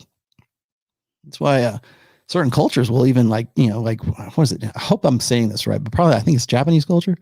Maybe it's Chinese culture where it's almost expected for high value men to cheat. As long as they stay committed to their main, women go, well, as a guy, men will be men. And if they get a guy who is loyal, who doesn't fuck other girls, well, it's almost like a bad thing. I've read tweets from women who will say, if I wouldn't want to get with a guy who couldn't cheat. And of course, that's one of my quotes is, women don't want a man to cheat, but they love a man who could cheat. They love a guy who gets female attention from 24-year-olds, right? They love that guy. They might not want him at the family picnic, but that guy's sexy because women want to get with him. That's pre-selection. And women, whether they're married, how old they are, how fat they are, whatever, pre-selection is still pre-selection. And women want to get with him. Guys want to be him. Pre-selection. Jack Murphy, this whole Jack Murphy thing and Lumbercuck has been hilarious. Well, I'm glad you think so, Jack Murphy. I doubt that's the real Jack Murphy. Sincerely doubt that's the real Jack Murphy. Shamishi, I don't believe that's either CH or J. Nah. Bukaki. Oh my goodness, for real? Here, I'll put that up there. Here's that attention you ordered, Chen.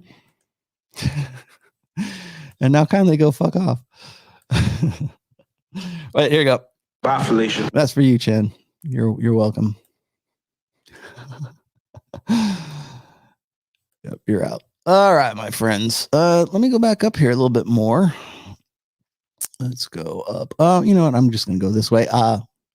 Layai Peak says, "Hey Rollo, I wanted to sing your praises, brother. Constantly learning the ways of the red pill awareness and washing away blue pill conditioning daily. Hope to meet you in person one day, Godfather. Thank you. I hope to meet you too. Hey, here's how you can meet me. Go to the Rebel Capitalist convention in Houston on the 7th of January through the 9th of January. And then you can meet me. Pedro Katz, I got to you. Michael Peck, got to Peck. You're a Peck. Cryptic Lovecraft, bro. Whoa. We got to do that one. I want to cast magic missile. That's for you, Cryptic. Rollo, on that point, that's why when the Mormons practiced poly, they made their wives live in separate houses. Yeah. With their respective children, the man didn't live in one big house with all the wives. Seems like, okay, now there's the Mormons, and then, of course, there is Muslim men who can have up to 4 wives, if I'm still correct in that assumption. But they do not all, maybe it's the culture, maybe it's the country, but to my knowledge, they do not all live together, and they have separate families, and the guy is just like, he goes and fertilizes them one at a time, I guess. How many wives can a Mormon guy have? Is it like up to a certain point, or is it like you can, like, sky's the limit? Money's the limit, right? But yeah, and maybe Cryptic Lovecraft, that's the reason. The reason for that is because there is a high incidence of infant mortality amongst the women, right? They, as I said before, women get upset about emotional infidelity. Well, if you've got 3 other wives besides her, oh, you love her more than me. You love Katie more than Jenny. You know, come over here, stay with me. They're fighting for your attention. That's actually probably a pretty good way to do it, I guess. I mean, if you're gonna get married, maybe that's the way to do it. But perhaps maybe that's sort of the latent purpose of that. Renegade Show, have you seen David Bond's video on building a harem? A harem? Women are seeking him out, wanting to be part of it. Well, I'm trying to work on that myself, so maybe I should watch that. I need sister wives, you know. Mrs. Tomassi she's quite the woman. I don't know, but we'll see. Maybe I'll bring Torsha in. Torsha will be a sister wife. Who else should I? I saw Mackenzie's already married. She won't be a sister wife. Ladies, if you want to sign up for the Tomassi sister wife program, please hit me up on my DMs are open. I kid. Jesus, back yourself up there, mister. Marco Polo, Corleone, bruh, some woman let themself go. Okay, here we go. Some woman let themselves go. They overeat and they get comfortable. It's like you got all the money in day and can eat from Whole Foods. No excuse in 2022. Thank you, Marco Polo, for your insightful and profound. Jose Torres, relatable to the red pill for the average everyday man, is a topic I would like to see you go into. Yes, well, I'm going to. Dilkim, Dylkim. Dilkim. Thoughts on attachment theory? Okay, I got to you. 5-second rule. 5-second rule? Is that 5-second rule? What's 3 seconds? I'm serious, Rollo. The guy tries to get Hauser to take a red pill, wake up from the spot. Okay, got you. That scene in the original Total Recall. Oh, Total Recall. That's what we're talking about. Oh. Just curious which countries you think. Okay, I got to that. Black Sheep. Oh, Black Sheep got to you. Polygamy is more popular than ever. This is from the Daily Beast. Thank you for that. I should probably look into that. Poly. You'll notice that... Here, okay, we have to throw this one up because this is too good not to throw on there. Hold on a second. Where's that? Come on, come up. There it is. Oh boy, what a great one. All right. I don't like Daily Beast, so I'm not gonna give them any more brain space than they deserve. But look at the picture that they use. Oops, no, not that one. Look at the picture that they use for share the screen. There we go. Look at the picture that they're using here for the for the cover shot for this. Okay, that's the theory. The practice is much different. Okay, the practice is very, very much different. Most guys can't do this. They cannot do this. And the other thing I think that we sort of get thrown at, like, here we got one guy and like a shit ton of girls. Like, oh man, what a great man! It's great for guys. We're already polygamous. We're already polygamous right now. And men are going to go for younger women. Sorry, not sorry, but we're already polygamous. Whether that's a soft harem by getting divorced and remarried, or it's by spinning plates, or it's by women who are who have sort of resigned themselves to a life of loneliness and cats and boxed wine and Ben and Jerry's and reruns of Sex and the City. Whether it's that, and then she goes and she doesn't need men, and literally doesn't need men. She doesn't need them. She makes her own. I'm walk like the boss and talk like the boss, right? She makes her own damn money. I don't need men. I want men. Okay, well, what men do you want? Cat lady with wine and, ice cream. What do you want? I want the hot guy on the hot fireman calendar. That's what I want. Okay, well, it's only one of those guys. Think you're going to share him? Sure. She's not going to, she'll not going to like invest in that guy because he's not uninvestable, or she's beyond those years maybe.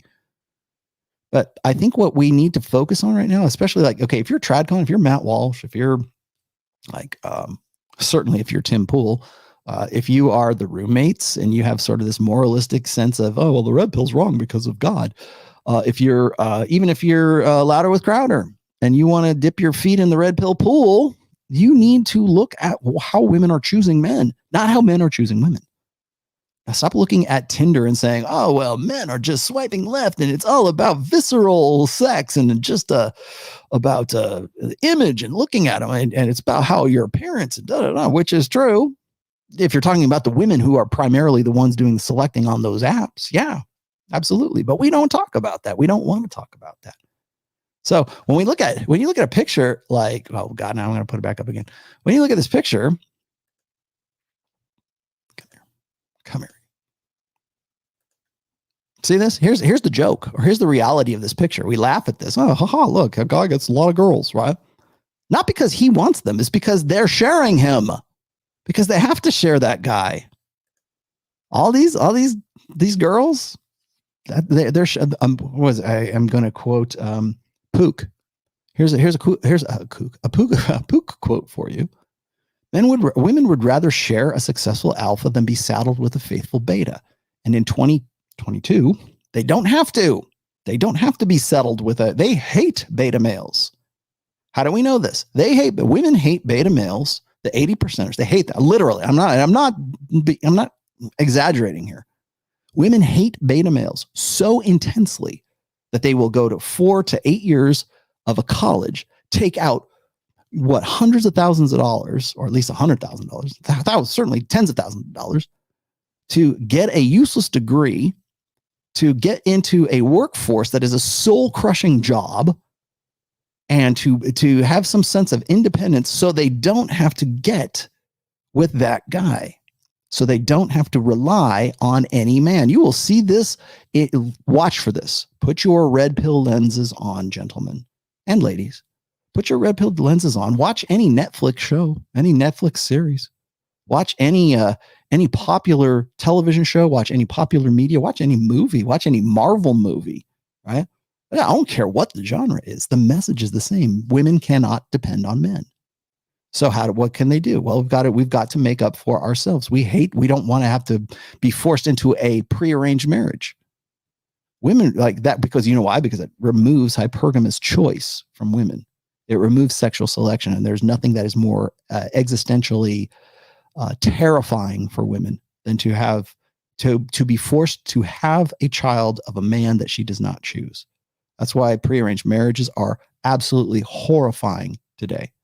That's why men who learn game and can do an end run around women's, feminine intuition, their hypergamous filter, guys like me, revealing the game to guys making other guys, educating other guys about the game. We're terrifying. because we remove, at least by inch or by mile, some kind of choice. Well, I can't get with that guy. Why? Because Rollo told him the game, and now his eyes are open. He's unplugged from the matrix. Rollo unplugged him from the matrix, so I can't get with him anymore because he won't have anything to do with me because now he sees the game. Oh, damn it. That's one more I can't get with. I could have got with him, but I'm not, because now Rollo fucked everything up. The red pill fucked everything up for me. You want to know why all these guys who are like blue pill tradcon schmucks, cucks, whatever, hate on me so much? It's because I'm giving up the game. Giving up the game that they probably would like to still keep playing because they think they're still playing that game rather than, having their eyes opened. They still think that the old order rules are in effect, and they're not. They would very much like them to be. Tradcon guys like Hafiz from the roommates. That guy is just as purple pill as any black pill guy is, just in a different way. He still wants to go back. He still wants to be plugged back into the matrix, and still thinks that I'm wrong for saying that there is a matrix in the first place. There's your matrix review. But the girls, the one groom and the many brides, that guy's the groom because all those brides chose him, not because he chose for them. He's the one that image right here. This image is exactly what Pook was talking about when he said women would rather share an alpha male than be saddled with a faithful loser, than be saddled with a faithful beta. They want the high value guy. They deserve the high value guy. They didn't go through 8 years of college and this bullshit job and have to, work for HR so they could just get with a schmuck, 80%er. They don't want that. They want that guy. They're happy to share that guy. And they're ecstatic to share that guy, whether they know they are or not. Whether that woman knows she's sharing it, it's like, okay, well, I'll just turn the other cheek, because they don't need men. They want men. They want that man. They want the man who has options. They want the man that other men want to be and other women want to bang. And if you don't believe me, you can watch the upcoming show that I'm working on right now with Justin Waller. And he and I are sort of comparing notes right now because he is a shining example of exactly the kind of guy that women will choose, will share, because they would rather share him than be consigned to a beta male loser, because they hate those guys. They will cater their lives to avoid those guys. So that's going to be a really interesting show. I'm actually talking with Sterling a little bit, Sterling Cooper, but Justin Wall is a really good example of this, because I don't think people really, I'm going to expose Justin, but I'm going to sort of expose the game here. Because when people gave me all that shit about Fresh and Miranda and seeking arrangements, I don't think people, we were just talking about this. You want to make things more relatable to the average guy. The average guy doesn't know what's going on in the dating market with guys like Fresh, or with guys like, and you can say whatever you want to. You think he's you think he's a joke, or he's a blue pill, or whatever. Say what you want to. You're not in that dating market, and you're definitely not in the dating market that Justin Waller is in. I have to look at this. I have to analyze this with my red pill lens as well. So I'm not saying like, don't think this is me glossing myself. This is me being analytical here. I'm going to show this to you in the probably next couple coming weeks. By the way, Justin's going to be with me at Rebel Capitalist in Houston on the 7th through the 9th of January. And I'm going to do a workshop there. Maybe we'll talk about it. Maybe we'll talk about it a little bit there. But I'm trying to build up a really kick-ass show with me and him, and possibly Sterling as well, so that we can sort of show you like screenshots, and we can show you approaches, like online approaches. These are going to be really practical, applicable. We should probably even just turn this into a workshop, really. But the show, anyways, will be a much more applicable. You will see exactly what he's doing in the language that's being used. It's kind of, he's sort of going out on a limb here. So I think people need to appreciate just exactly, what the sacrifice is here in making this available, making this information available. But this is not a pitch. This isn't a PUA pitch. This is just, here's what's going on, and here's what you don't know. Oh, you think those are all Miami girls? No, these are girls from all over the country, not just Miami. They're from the South. They're from Montana. They're from Wyoming. They're from Canada. I know that at least one of them's from Canada. with that, and again, it's not to sell these girls out or anything. I mean, we'll probably have to disguise the names, but we can certainly show you the interactions between Justin and these girls. And like, you don't know, you simply don't have the frame of reference that these guys do. But again, women are choosing him. Women are especially on like things like Bumble or Hinge or whatever. It's like women have to come to you. You have to be the alpha that other women want to share. And there has to be a presumption at somewhere along the line that's what's going on. Okay. Thank you for that super sticker, Sergio Cole. I think I got to everybody today. Yes, I did. Did I? Star Craze Mike, got to you. Ethan Sevilla, I got to you. Sam Kashi, got to you. Oh, and then I'm sorry.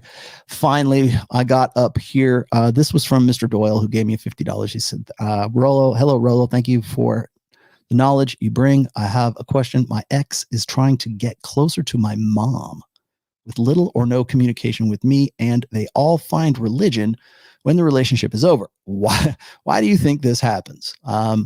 Because, and I gave you a 1-word answer in the chat there, and I feel kind of bad for it now. Because it's regret. It's buyer's remorse, only it's sort of the other way around.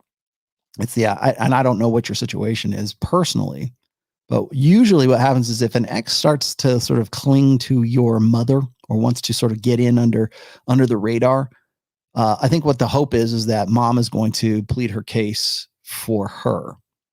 That's one. And then if it's made all the easier if mom and ex-girlfriend happen to be the same religion. Oh, I found God, I let him go, but I shouldn't have. And it was, I'm praying for redemption. I shouldn't have done that. I wish I hadn't. Oh, help me, Lord. Right? Give me a man. Pray for my king. Say the Ciara prayer. It works better if you can put a veneer of mysticism or religion on top of it. And then maybe mom is more predisposed to pleading her case, I would say. But in general, when a ex-girlfriend is trying to sort of keep ties with your family, that maybe you introduced her to mom and dad and things didn't work out and now you broke up with her, but she's real good friends with your sister. She's real good friends with your mom or whatever. It's trying to get back in your good graces usually. And again, you need to make the clean break. All righty. That's good enough for me. We're at the 3-hour mark. I didn't even intend to go for 3 hours, but that's fine. I'm trying to keep things a little bit shorter. I know we've been good. We've been getting really long lately. But I've only been doing one show. So what can you say? Again, let's do the announcements here. Rebel Capitalist, January 7th through the 9th. Go check it out. If you're not already signed up, go do it. I will be there the whole weekend, but I will be doing my workshop on the 7th, which is Friday at 6 p.m. It's in its own little area too. I don't know exactly where. I'll probably meet up with you. It's very informal. Wear your jeans and t-shirt. You don't have to wear a suit and tie. I'm just doing this just to sort of test the waters and see if there's interest. And I think there probably is. I will be there with Justin Waller. We'll probably be doing some live video. However, we also have the end of the year show on Rule 0 is coming up this week, I believe. I'm not sure what day we're going to do it since we've got New Year's Day is on Saturday. So it might actually be on Saturday when we do the end of the year show. And I think it might be my turn to host, but we'll find out. Now, that said, turn this video off, turn this channel off, stop what you're doing, and go over to the Fresh and Fit podcast and watch John from Modern Life Dating on Fresh and Fit, which is probably what you're doing anyways, because everybody's evacuating as I get into closing arguments, closing talk, exit speech, according to Tom. So that's it for today. I will talk to you guys later. I'm going to go over and give John grief right now. So go check that out. Fresh and Fit. John from Modern Life Dating is on right as we speak. And I will see you guys later. Bye.